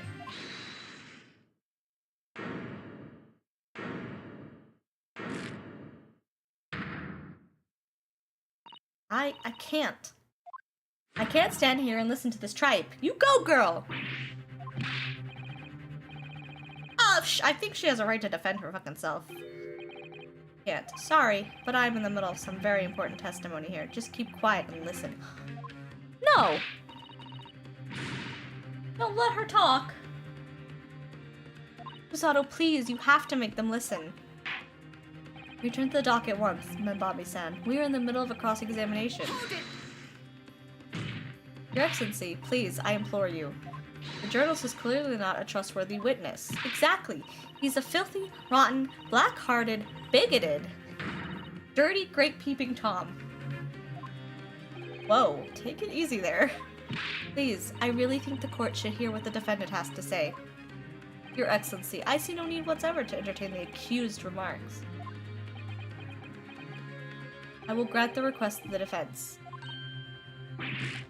Also, technically, you can call another witness for a cross-examination to cross-examine the other witness. That is a thing you can do if it counteracts a statement. As such, I believe it would be ill-advised to stifle the defendant's obvious concerns. So, whilst recognizing that this contraries regular protocol, it doesn't really, but okay. I hereby call upon the defendant to speak. Thank you so much, Your Excellency. Did you hit your head on the desk? You don't need to bow that hard. It was nothing to do with Dr. Wilson. We were discussing the stolen poison. If the courts were going to punish Brett for what she did, someone else would suggest. Okay. And this goes back to his other one? Yeah. You need to do this one. Hold it! The stolen poison that killed the victim, you mean? I suspected her being the one to steal it. I mean, just think about how she killed Dr. Wilson. That's true. Additionally, Miss Brett certainly had knowledge of the new poison. But surely it would be no easy task to steal a highly secret toxin being developed by the government. Indeed, all visitors to the laboratory are thoroughly searched when they leave. Even if the thief managed to avoid being seen by myself or a colleague, getting the poison out would be very difficult. That's true. I pestered Professor Mikitoba until he agreed to show me the poison when I visited his laboratory. but as I left, I was searched from top to tail. Miss Brett rather bluntly revealed the existence of the toxin we'd been developing, you see, and since Suzeki-san's expressed such an interest in it, I felt unable to refuse. Obviously, I gave nothing away other than the fact that it was an extremely potent substance. I'm very ashamed of myself. It's just that I've had a singularly terrible experience with deadly poison. I wanted to look my old enemy in the eye. Surely you can understand that. To find out if my suspicions were true, I confronted Miss Brett about the poison. I told her if that there were an incident involving it somehow, it wouldn't just be the university. The military would be dragged into it. The whole government, even. It would be a complete disaster. And how did Miss Brett respond to your concerns? She just curled those beautiful lips of hers and said she didn't know the first thing about it. In English, actually. Ah, yes. Penny Mimo-san, one small question, if you don't mind. I do mind. Can't you see I'm busy? Clearly you were outside the beach hut listening in whilst the defendant... Oh! Maybe he doesn't speak English. Because if she responded in English, maybe he was making up what he understood. Presumably, then, it was you who wrote this article about what you heard? Oh no, he wrote an article about the poison being stolen. So he knew. But he does speak English. The story was published in this morning's edition of Soho News. The details are too accurate for it to have been written by anyone else. I don't know what you're talking about. Yes, look at this. The entire article is almost what I said to Miss Brett, word for word. Well, Many Memo-san? As a journalist and as a citizen of a free country, I don't have to reveal my sources. Father's clearly right about this. The reporter did write that article, and he based it on what he overheard from the outside of the hut. Details of the poison article have been updated in the court record. I need to look at it. So that's what it was all about. You were trying to cover up the fact you were listening in. That's why you came up with that stinking story about me arguing with her. My stories never stink. Look, whatever you say, little girl, it doesn't alter the facts. Your Excellency, there's something I want to say. And I want it to go on record. Oh, Jesus Christ.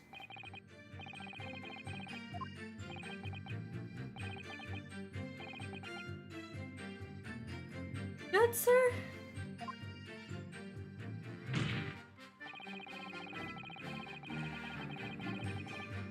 Didn't you already say that?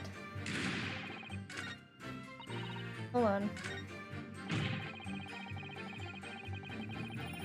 You already said this, like, earlier.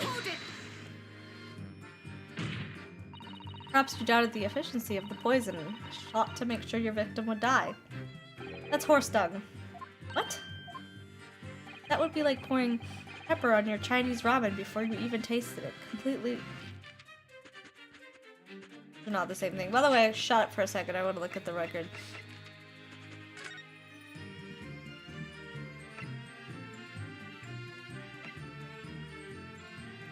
Oh, okay. It didn't say anything new about it.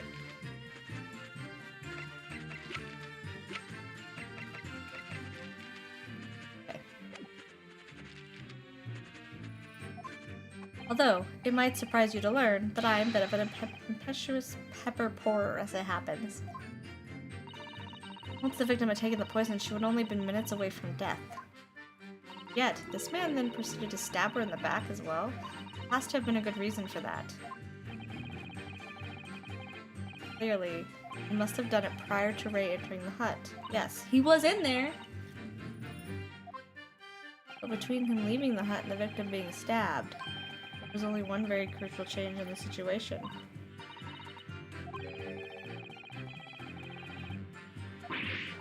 That's it. That's when Minimus first found out the exact nature of the poison he used. That could be the key here. What is the nature of the poison? If the victim had unwittingly taken the poison already, the reporter would have no reason to stab her. On the face of it, that logic sounds entirely reasonable. There's no question this man was responsible for Brett's murder. Hold on!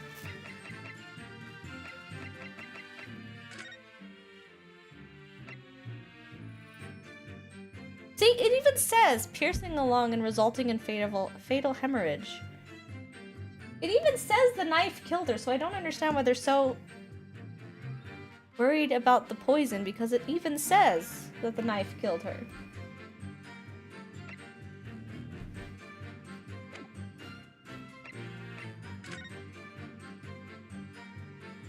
Trying to find something that talks about the poison a bit more.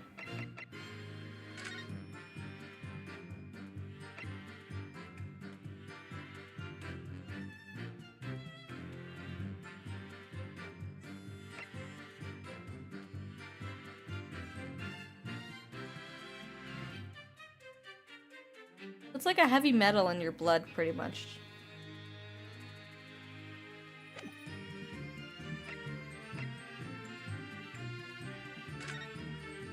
That doesn't tell me anything. None of that tells me anymore.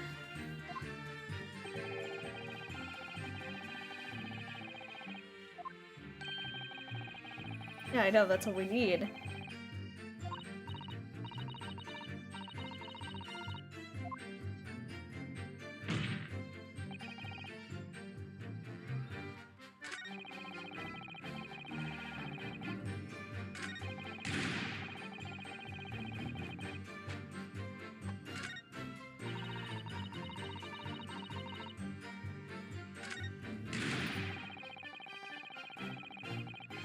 I don't know what exactly to push on.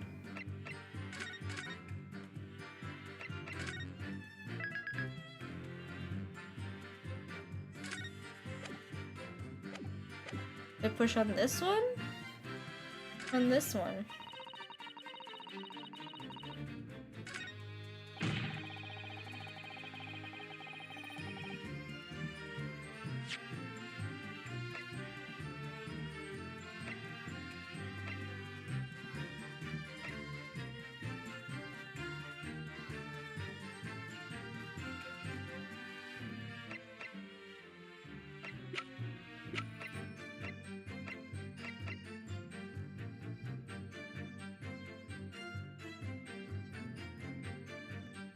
I don't know what to press on. Or present on.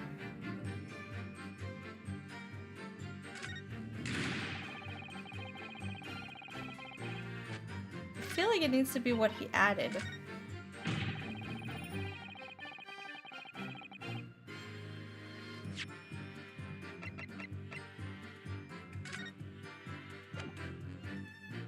Objection! Well, I can think of one reason. But before I explain, I'd like you to confirm something for the court.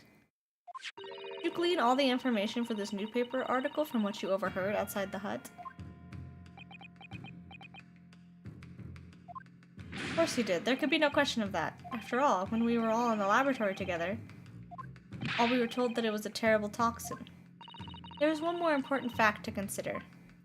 According to the witness, Membambi-san's verbal attack against the victim began as soon as she entered the hut.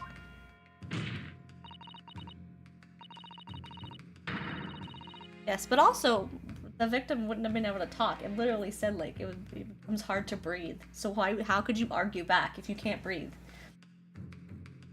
In other words, it would have been impossible for her to have slipped the poison into Miss Brett's drink. Objection! Where are you going with this, counsel? Memo-san has made it quite clear that he observed every single thing that happened in that beach hut. If the defendant has somehow found an opportunity, this man would have seen it. Which means that Miss Brett couldn't have imbibed the poison whilst the defendant was present. In fact, it must have been administered to her before Membambi-san entered the hut. Yes, very articulately put. When I walked into the hut, I immediately started to press Miss Brett about the poison. At which point, Memo-san overheard some worrying information. Worrying information? What worrying information? The information which he subsequently included in his newspaper article, namely, that the poison was being developed in strict secrecy, and that it couldn't be readily obtained. Absolutely. In fact, that's quite an understatement. The only possible place it could have come from is my lab. And furthermore, anyone afflicted by the poison would exhibit telltale signs in death. The extreme constriction of the pupils. Yes, it's quite stark when you see it. There are other poisons that show similar symptoms, but not among new substances that are undetectable. In other words, it would be clear that the victims' lives had been ended by the use of this particular poison, which would reduce the number of suspects to only a handful of people. Everyone in my laboratory is aware of the unique properties of the toxins we've been developing. None of them would be foolish enough to attempt to use it for some nefarious deed. And Bobby-san being no exception. Therefore, we can conclude that whoever administered this unique poison to the victim was a layperson unaware of its telltale properties.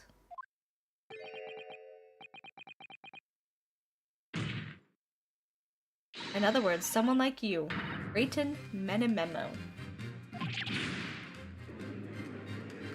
We thought the stabbing would cover up the poison.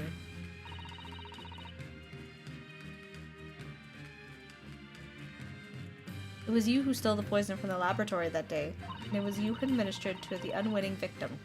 But you quickly realized that was a terrible mistake, because the poison caused such unusual symptoms and was so traceable. As you listened in from the far side of the beach hut's thin walls, you learnt of those facts. But you'd already given the victim the poison at that point. It was too late. You hatched a plan to disguise your mistake.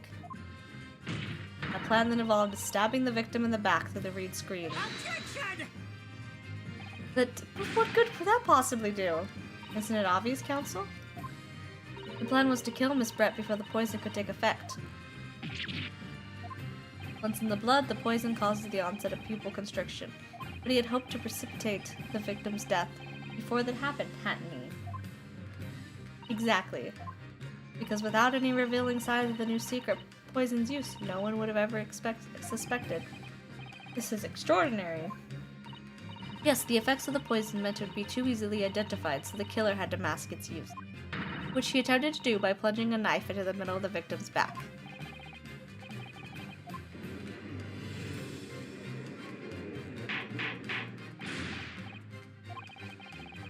The court is satisfied that it warrants consideration. Does the prosecution have a counter-argument it wishes to put forward?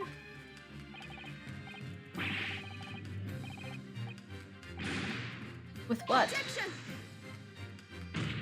The prosecution's evasive response clearly shows that in much the same way as he nurtures the remnants of his top knot, he's clinging to lost hope. Well, she's really calling him out.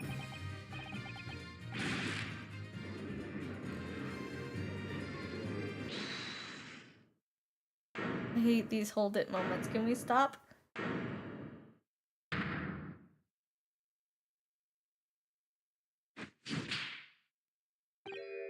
You pathetic, useless, fallen samurai. Oh my god. What's happening? It's... I don't need a counter-argument. What are you talking about?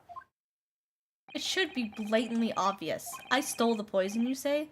Gave it to the victim, you say? Stabbed her, you say? I mean, you admitted to stabbing her. We're gonna... But I don't need a counter-argument because you don't have an argument yourself. Where's your evidence? Yes, you make it all sound so plausible, don't you? But without evidence, it means nothing. Whereas I base my news on facts. Mian, explain yourself. I mean, what the professor said earlier in this trial, it's all here in my many memos. Every word, every slip of the tongue, all noted. Yeah, because they said it would have been hard to, like, identify, like, to sneak it out.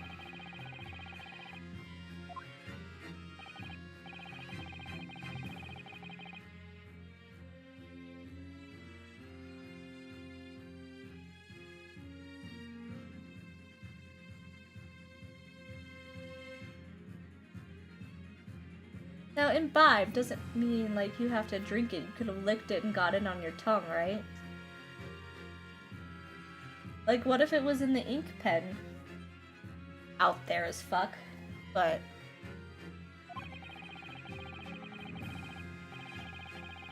We could have snuck it out in his pen. We could test it on his hand. We don't know what color the poison is. It's untestable. How's it then? Blown the story wide open? See? Hi, Rayton Metamemo. I'm your reporter from the show news. Couldn't possibly have stolen that poison. Huh. But that's the one way they wouldn't have tested if he put it in his pen.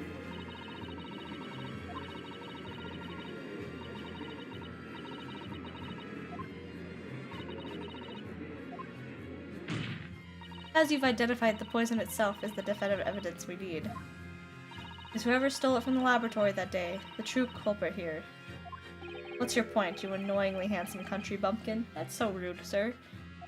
My point is this. There is one way that you, Namimo-san, could have stolen the poison that day.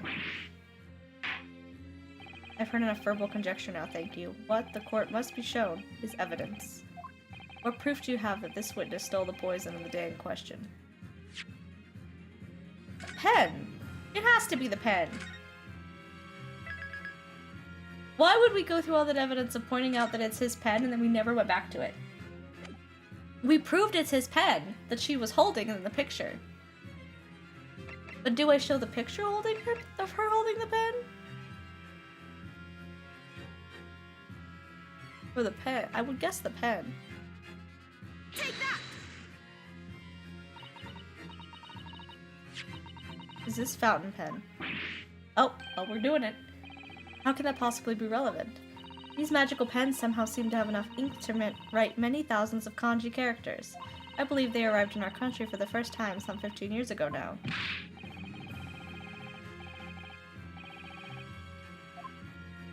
Well, as a forward-thinking man of words, obviously I love my fountain pen. Suck up a scoop-on of sumptuous ink and one's work is a swash with words in a blink of an eye. Listen, Edgar Allan Poe reference. Shh. That's right.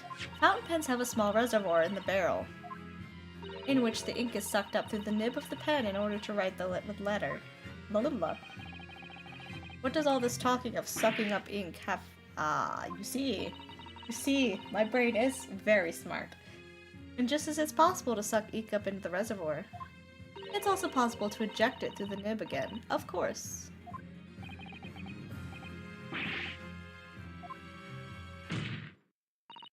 Well, Namimo-san, hold on one second. I'll go wake people up.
Alright.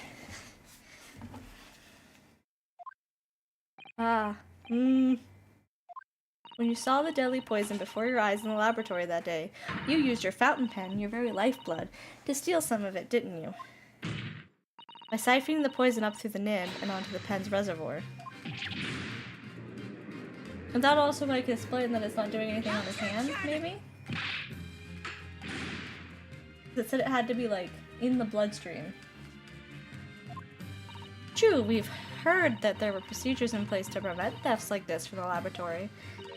But would anyone have thought to look inside a fountain pen of all places? It had to be! I couldn't think of any other way. Like, it's a pen that he left behind. And we never went back to it. Ever. that for the fear of offending our guests, such a detailed search would not have been conducted. Well, this is quite startling, I must say. I remind the court that the pen was found in the clutches of the victim when she died. In other words, it was dropped at the scene by Mimino-san. Right? I got him, though. I got him. So the crucial question is, when exactly was the pen dropped? Are you suggesting? The natural conclusion is that in your haste to act while the victim was distracted for a moment, you dropped the pen after you emptied the poison from it into her glass. Okay, so it still went into her glass. I was assuming she did that thing where you like lick the pen. Objection! Think of one.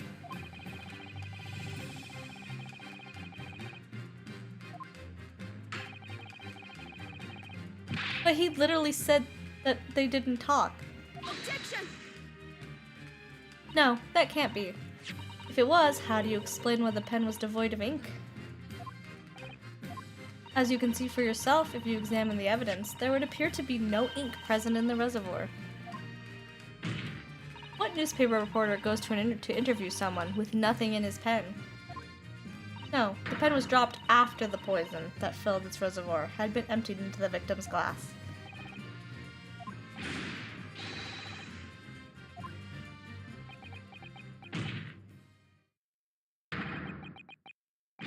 So this is how our modern justice system works, is it?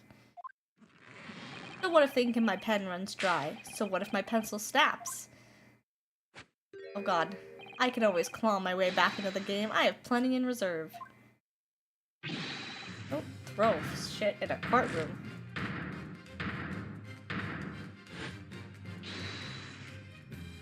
You claim I sucked the poison up into my pen? That's wild speculation, nothing more. If you thought you could bring down a fine, upstanding citizen with a trick like that, think again.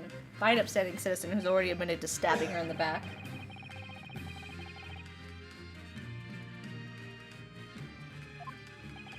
We still have the poison testy thing. It rests upon whether or not this witness did indeed steal the poison on the day in question, and therefore, it all depends on whether or not the defense can prove that he did with evidence. No such evidence could possibly exist. Objection! Memo-san. This is how our modern justice systems works. What? In the courtroom, evidence is everything. Something you would do well to remember. Because we are well past the point of speculation at this stage, I assure you. Her confidence is great.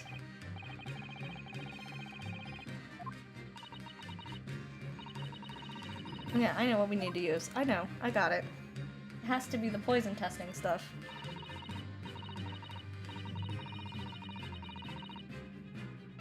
I don't even need to save. I don't- no questions. I know what it is. This bottle contains a unique chemical reagent that can identify the poison in question. Yes, that poison is an entirely new synthesis of alkaloids developed by my colleagues and I. Yes, this game. Good morning. Ow, her knees to my chest actually really hurt. Really got me. Good morning. It would be impossible to detect traces of it by any other method. Or, from another perspective, with this chemical reagent, anybody at all could check for traces of the poison. Reagent? What? One drop of the contents of this bottle on the tip of your fountain pen, Memo-san, is all it will take to solve this case beyond all reasonable doubt.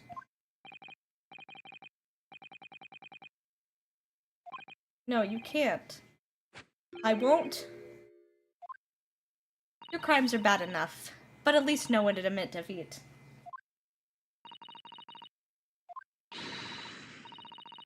Do it. Let's test his pen.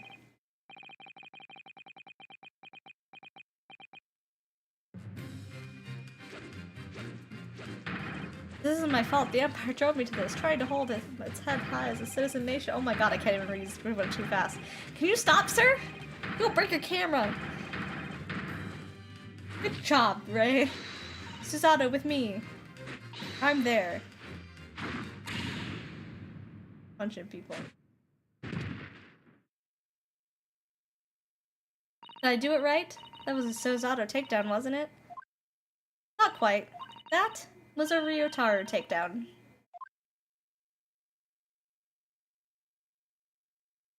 Martial law. The instant the first drop of the reagent touched the nib of the fountain pen, it was clear to everyone present.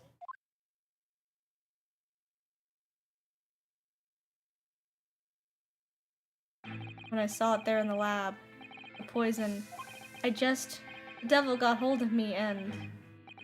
I love it though. I decided to do it on a whim. I excused myself and emptied all the ink down the sink in the bathroom, washing the reservoir out carefully. And then you waited for an opportunity to suck up some of the poison, didn't you? Into your fountain pen. Yes, that's right. Answer me one thing, Meta Memo. Why did you steal it? For what purpose? Isn't it obvious? To find out what it was made of and expose it in an article. I mean, it was a secret project after all, too juicy for a journalist like me to pass up. Then why did the Englishwoman end up dead?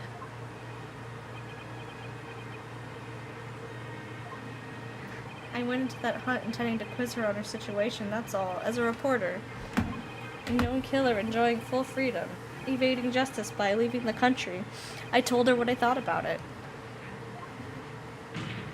And she just laughed in my face. Ooh, what's this? A fair Eastern caveman purporting to practice journalism? Really, you must learn the difference between reporting and listening at doorways. What did you call me? This country, with its pretensions of a justice system, to a free press, it's really very depressing. You see our superior ways in the West, yet you lack the mental capacity to emulate them. Get out of here, you oaf. Get out and crawl back into the cave you came from.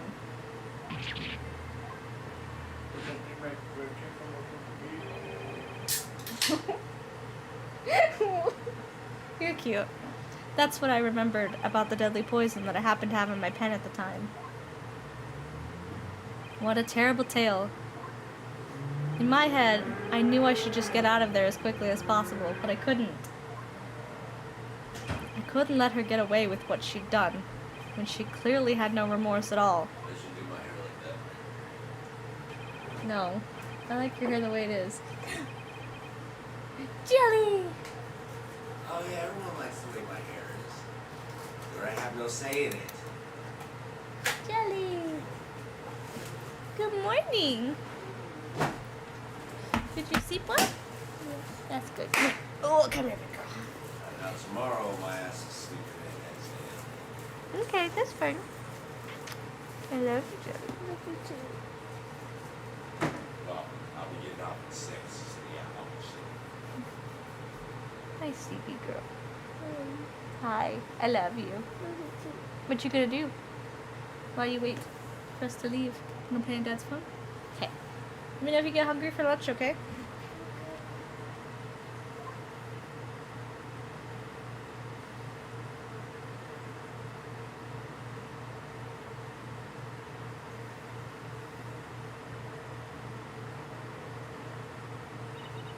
I'd like to ask you something. Yes? You often talk about justice, but surely as a journalist, you could have used other means to deliver the justice you sought. There's no justice in the press. Sorry? After that trial 9 months ago, I kept digging and digging to find out what had happened in the courtroom. And finally, I discovered the truth. It was a cover-up, that's what it was. A cover-up? What do you mean? I would remind you of your position, witness. Be careful of what you say. Oh, come on. Doesn't it strike you as strange? We're suddenly not allowed to convict a foreign national? Consular jurisdiction should never have come into it. And yet that puffed-up Englishwoman was going to sail away into the sunset a free woman. The only possible explanation is that behind the scenes, some deal had gone down between Britain and Japan. What sort of deal? I'd done my research, dug up all the dirt. It was ready to be published. But you know what happened? The editor just tore the article up. He came under pressure from the government, you mean? If our government is going to let criminals walk free, If they're going to crush the free press, then what choice do I have but to see that justice is done myself? Let's not forget, Menememo-san, that you committed murder yourself, and you tried to lay the blame on the defendant's door.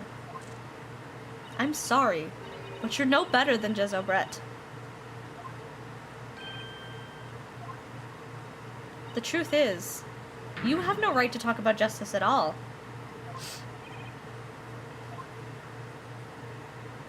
I suppose...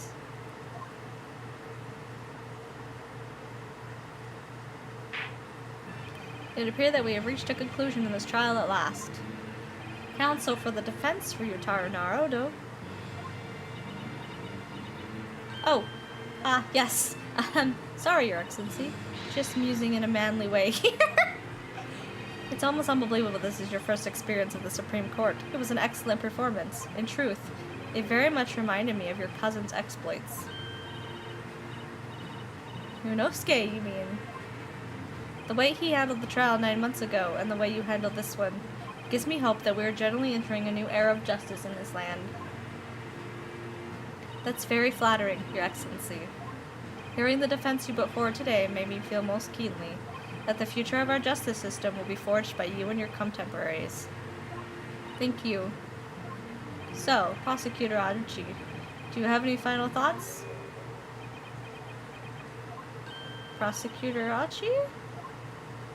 Is it Ouchi, Achi, Aruchi? Like, I need to know. But he's having a rough day. Oh, you're not gonna cut a finger off. This is not Yakuza. Sir, put the knife down. Your journal to culture enlightenment sure took a while, didn't it? Put the knife down, buddy. You were not gonna cut a finger off. You're not gonna... That's not... That's... Sir? One hopes that's the only way in which he'll be modeling himself after the witness. Buddy. This seems excessive. I think that's what he plans to, but this isn't the time period. This is past samurai stuff. Like, this is like 1800s or something? 1600s? Does it tell me what year? I feel like it's 1600s. I'm not interrupting you, I just wanted to know if I had anything with a year on it.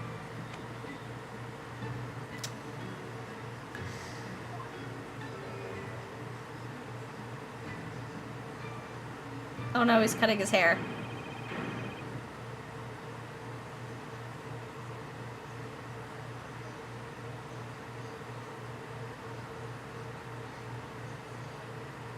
This is excessive.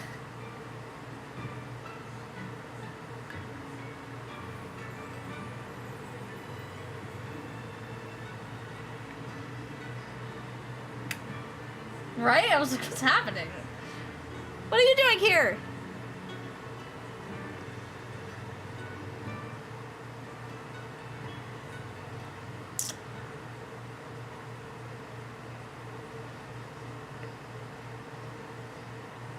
Now, in regards to the defendant, Rei Mambabi-san?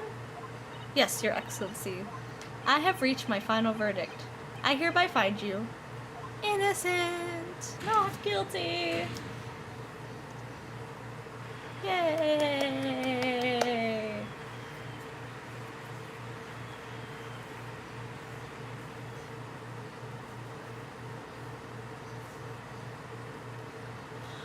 Court is adjourned. You're not gonna say the other person's guilty?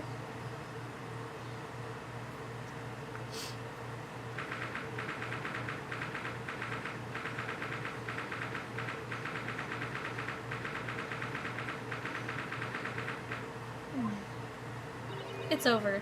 My heart is still pounding in my chest, though. It's all I can do to stay standing. Lawyers have such great responsibility, such a great burden to bear. Don't they, Naruto-san? When are we gonna get back to him, by the way? He's in England doing shit.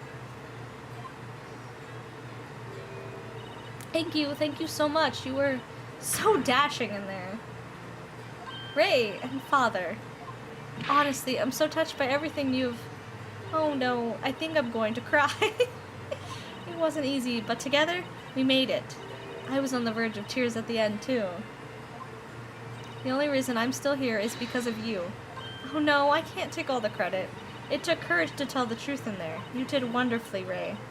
So I would have to say that the congratulation belongs to you. Susato, don't be so standoffish. We're friends, equals, and the trial's over, so no more of this formal super humility nonsense. It's time to celebrate with swagger, to throw caution to the wind. Caution to the... What? I'm the great defense lawyer, Ryotaro Naruto, and I'm taking you out to the milk bar tomorrow. Or something. Right, I see. I'll, think about it, Ray. At any rate, we really knocked the wind out of that horrid man, and it felt so good. Yes, it was satisfying. It really was. Isn't there anyone else we could throw together? I hope you're not looking at me, Ray. Oh, my goodness. No, of course not. Of course not. Ah, there it is at last. Ray's lovely smile. You fought for your friend to the very last. As your father, I'm extremely proud of you. Defense Attorney Ryotaro Naruto. Thank you, but I couldn't have done it without your help. Anyway, it's time to bid farewell to Ryotaro, I think. I shall miss him in a way, but it's back to Susato Mikotabo for now. So I'll never see him again then? What a terrible shame. Did you guys not realize that it was her the whole time?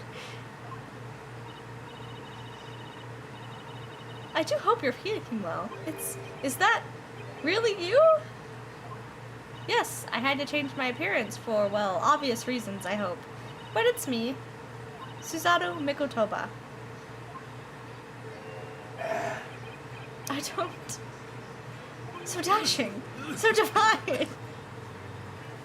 Fuck, guys. Very upset. Doubly dashing, yes. And divine, devilishly divine, look at you.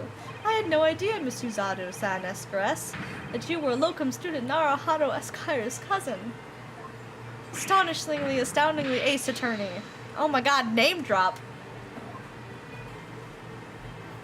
Prosozeki-san. So confused.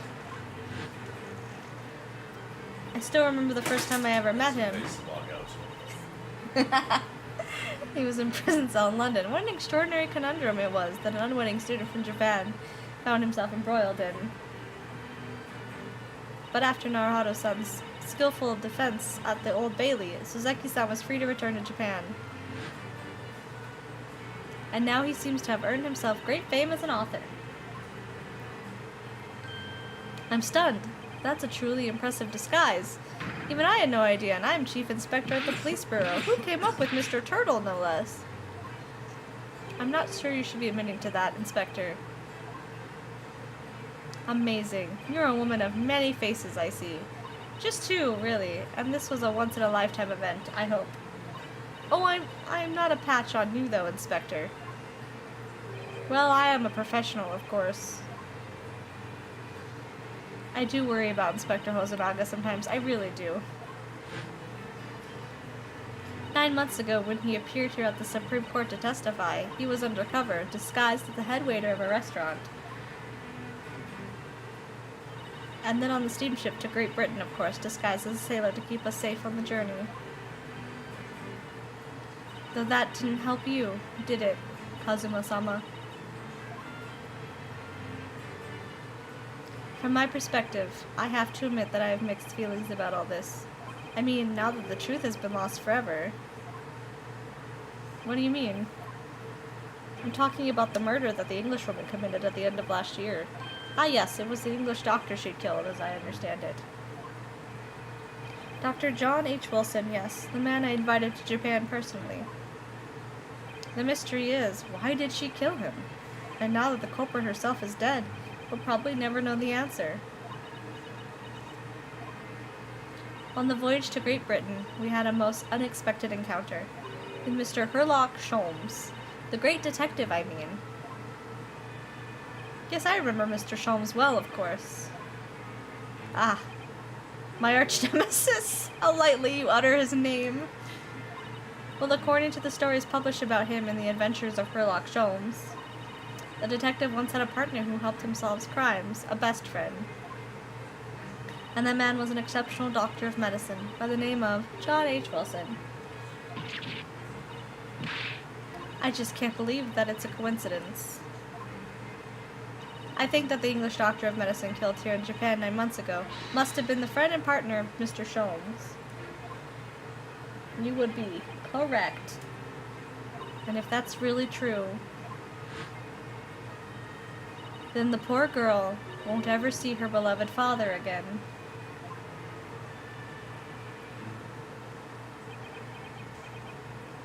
As you know, I traveled to Great Britain once myself to study. It was around the time you were born. Yes, grandmother had told me about it. When, on returning to Japan, I took up my professorship at the Imperial Yume University, but I also serve another role as an advisor to the government on diplomatic affairs. Yeah, Sherlock Sholmes. So they didn't get in trouble for using Sherlock Holmes. Yes, I was aware of that as well. In that case, I'm sure you understand that there are some confidential matters I cannot divulge to you. Could you just tell me one thing? Why did you summon me back to Japan? It's been 2 months now since I returned. When I left England, it was because of an urgent telegram had arrived from Japan. It said that you collapsed with a high fever, and you were growing weaker by the day. That's what I'd like to know, because after that long sea voyage, I found you in fine health, Father.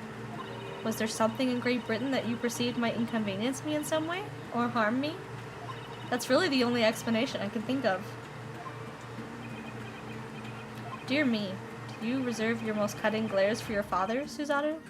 I'm sorry, my dear, I simply can't. Well, sir, you're interrupting a moment. The one throw wasn't enough for you. She's ready. I've got one last thing to say before they take me away, Professor. Me? I know the truth. I know you had a hand in what went on in the visiting student's fate. Visiting student? Giselle Brett, you mean? No, not her. Student of law who left for Great Britain.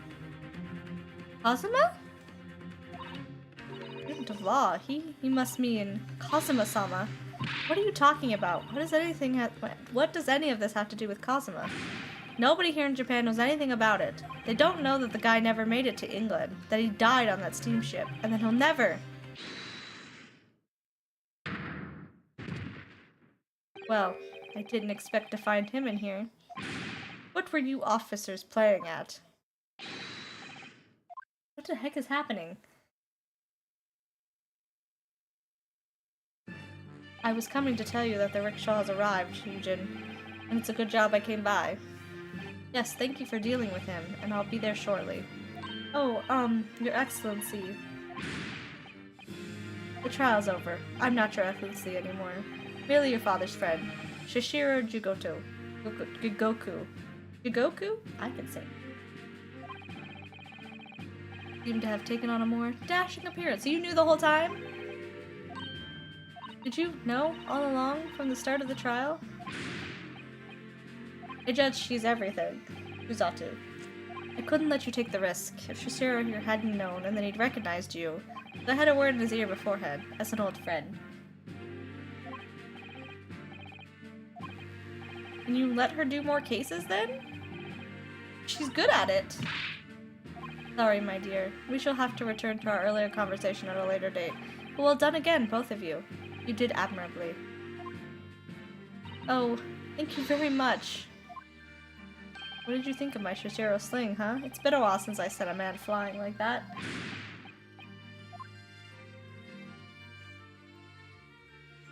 Whatever could Father be hiding from me? About Giselle Brett, about Dr. Wilson.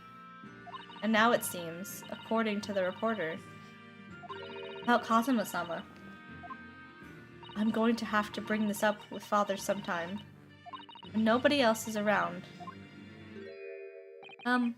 Official Assistant Mikotoba-san, Esquire S. Could I have a word? Oh, yes, of course, Soseki-san. What is it? I think perhaps it could be fate that we're meeting again like this now. You see, there's something I need to tell you. Oh? I believe that it may be related to the reason why your father summoned you back from England. This I have to hear. Please, Soseki-san, tell me at once. I will. As you know, my time in England was terrible. Cursed, I have no doubt. Such awful things I was embroiled in. Thank goodness locum student Naruhodo Esquire stepped in. Chisei Nusuke. After he secured my freedom, I couldn't wait to get on a ship back here to my homeland. Having arrived in Japan, I submitted a report about my experiences to the Ministry of Foreign Affairs. The next thing I knew, I had a visitor.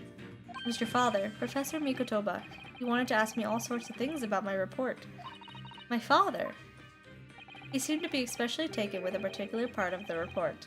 Anyway, he left eventually, having thoroughly quizzed me.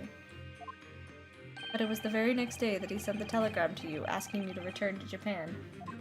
Yeah, I mean, he's from Japan, and he just went abroad because, like, writing stuff.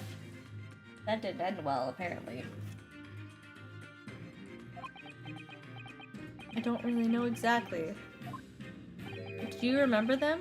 Those 2 terrible cases I was caught up in? Of course, I could never forget. Your father seemed to concern himself mainly with the second case.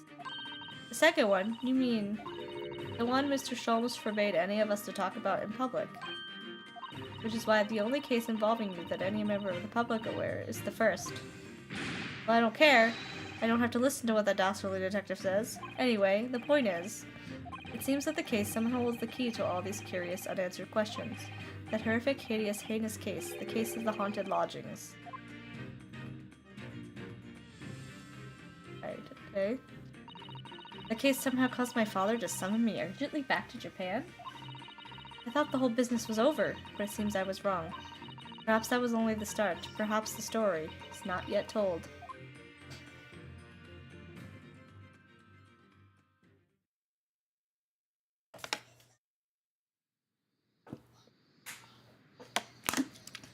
So, the mystery of that English woman's death is solved, thank goodness.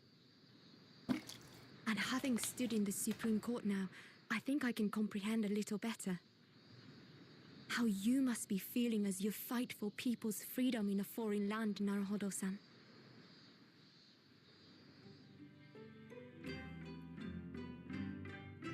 But actually, I'm writing to you today because of another matter.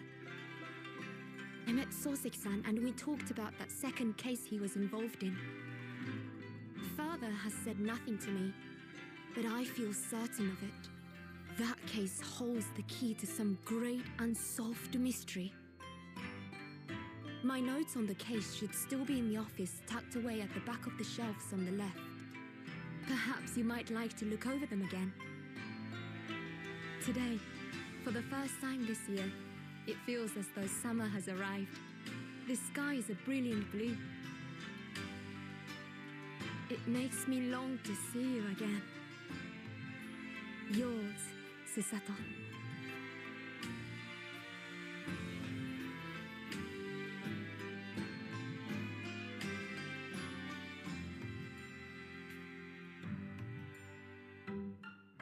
Yeah. Well, that one was actually Japanese. It was a Japanese accent. But like a fancy Japanese one.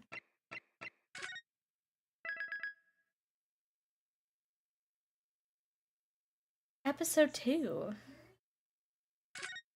Okay. You'd start episode 2. 4.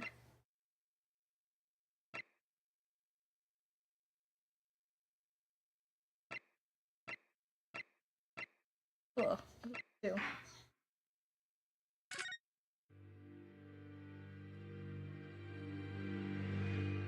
Yeah, I think she's supposed to be Japanese. Because the character is Japanese. They only visited England. It was a ghastly tale of a winter's night. No, this is English. One of an invisible killer and a crime. Alrighty, I'm probably gonna get perpetrated off on after the pavement start of this along one, Briar because I got Road. stuff to do today. As the victim lay at We'll be back death's tomorrow door, morning. the mystery of just who had stabbed the young lady from behind had been resolved. But no sooner had my friend saved that Eastern exchange student from his harrowing plight than in the dim, flickering shadows of gaslight did a second bizarre crime rend the stillness of that very night. I dare You say too. most can still recall the sensational headlines. Thanks of for the dropping day. by. Haunted apartment of death, the condemned criminal's curse, the dread demon of coal gas. Okay. Yet, though the great detective had at once discerned the truth upon his arrival at the scene, it only proved to be the overture that announced the rising of the curtain on a most tragic play. You're welcome. My name is Runosuke Naruhodo. I'm a fledgling lawyer, just starting out on my journey. 6 months ago, I arrived as a visiting student of law, having made the long voyage across the sea from the Empire of Japan to here, London, England. And on the way, in quite extraordinary circumstances, I made the acquaintance of a world-famous detective. Currently, I reside in the attic of the detective's own lodgings, from where I run my legal consultancy of sorts. I successfully defended a number of clients in Britain's highest court, the Old Bailey, but since a particularly grueling and unforgettable legal battle 4 months ago now, I haven't returned to the courtroom. In truth, I lost my right to return. That epic trial was just one small part of the epic tale, a tale which was now about to awaken from slumber. I can talk, thanks to the letter that arrived this morning from my homeland.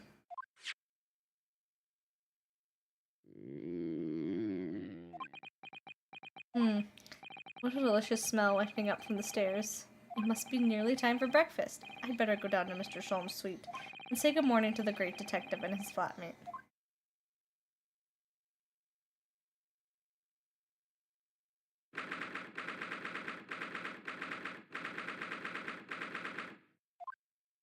Oh, Runo, good.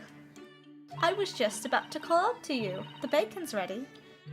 Good morning, Iris. It smells delicious as usual. Before we eat, though, I have some news. I had a surprise this morning. You gotta stop doing this. Shh! Not another word, Mr. Naruhodo.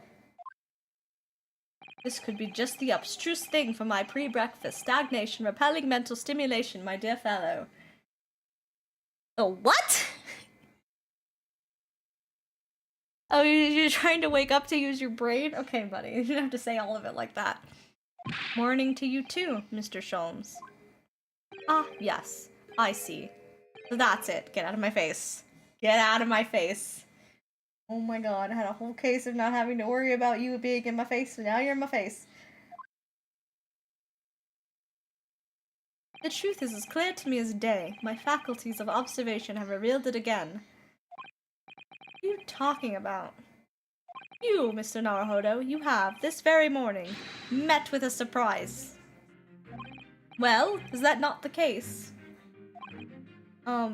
Really, my dear fellow, it barely warrants explanation. Firstly, your hair is particularly unkempt, somewhat reminiscent of a bird's nest. Secondly, you have neglected to fasten the third button of your jacket. Clearly, when considered together, these two facts point to you having been flustered this morning. He also just said he had a surprise. Can I talk now? But of course! Though I don't look for admiration, you understand. I'm gonna cosplay this man one of these days. I do adore him. My hair always looks like this. It's been this way since I first met you. Oh. It has? And the button was ripped off last night, if you remember. By you. I only pulled your button off. I don't know why I give her more of an English accent than I give Sholmes. I don't understand why. But I do. Oh yes, I recall the incident now. It was after supper, was it not? As the evening advanced, I picked up my violin and began to play the wailing notes of a haunting tune. Then, to my utter dismay, the third string snapped. Why did it have to happen? Why? Little wonder then that in my vexation I grabbed the first button I saw and ripped it from its proper place. Will I like it back now, please? It's troubling me that I can't fasten my jacket. And it's troubling me that you would expect me to know where it is. Somewhere thereabouts on the floor, one presumes. Helpful. What matters is that at the present time, my dear fellow, is simply whether or not my deduction was unerring. But Hurley, Bruno said it when he came in, didn't he? I had a surprise this morning.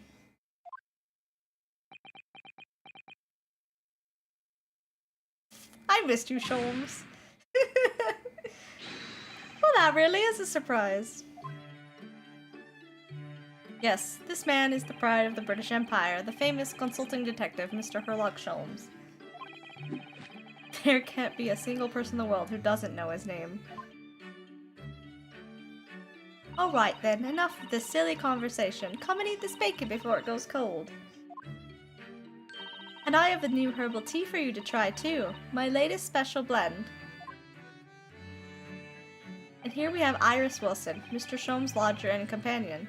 A truly exceptional young girl, who's the author of a highly successful serialization here in London. Yes, The Adventures of Sherlock Sholmes, as published in Rance magazine. So, Mr. Naruhodo, won't you put us out of our misery? What surprised you this fine morning? Oh, well, I received a letter from Japan. Oh, from Susie, you mean? Was it really? That's right, and she has some rather startling news, in fact. Ah, intriguing indeed. You must tell us all about it over breakfast. Oh yes, what fun!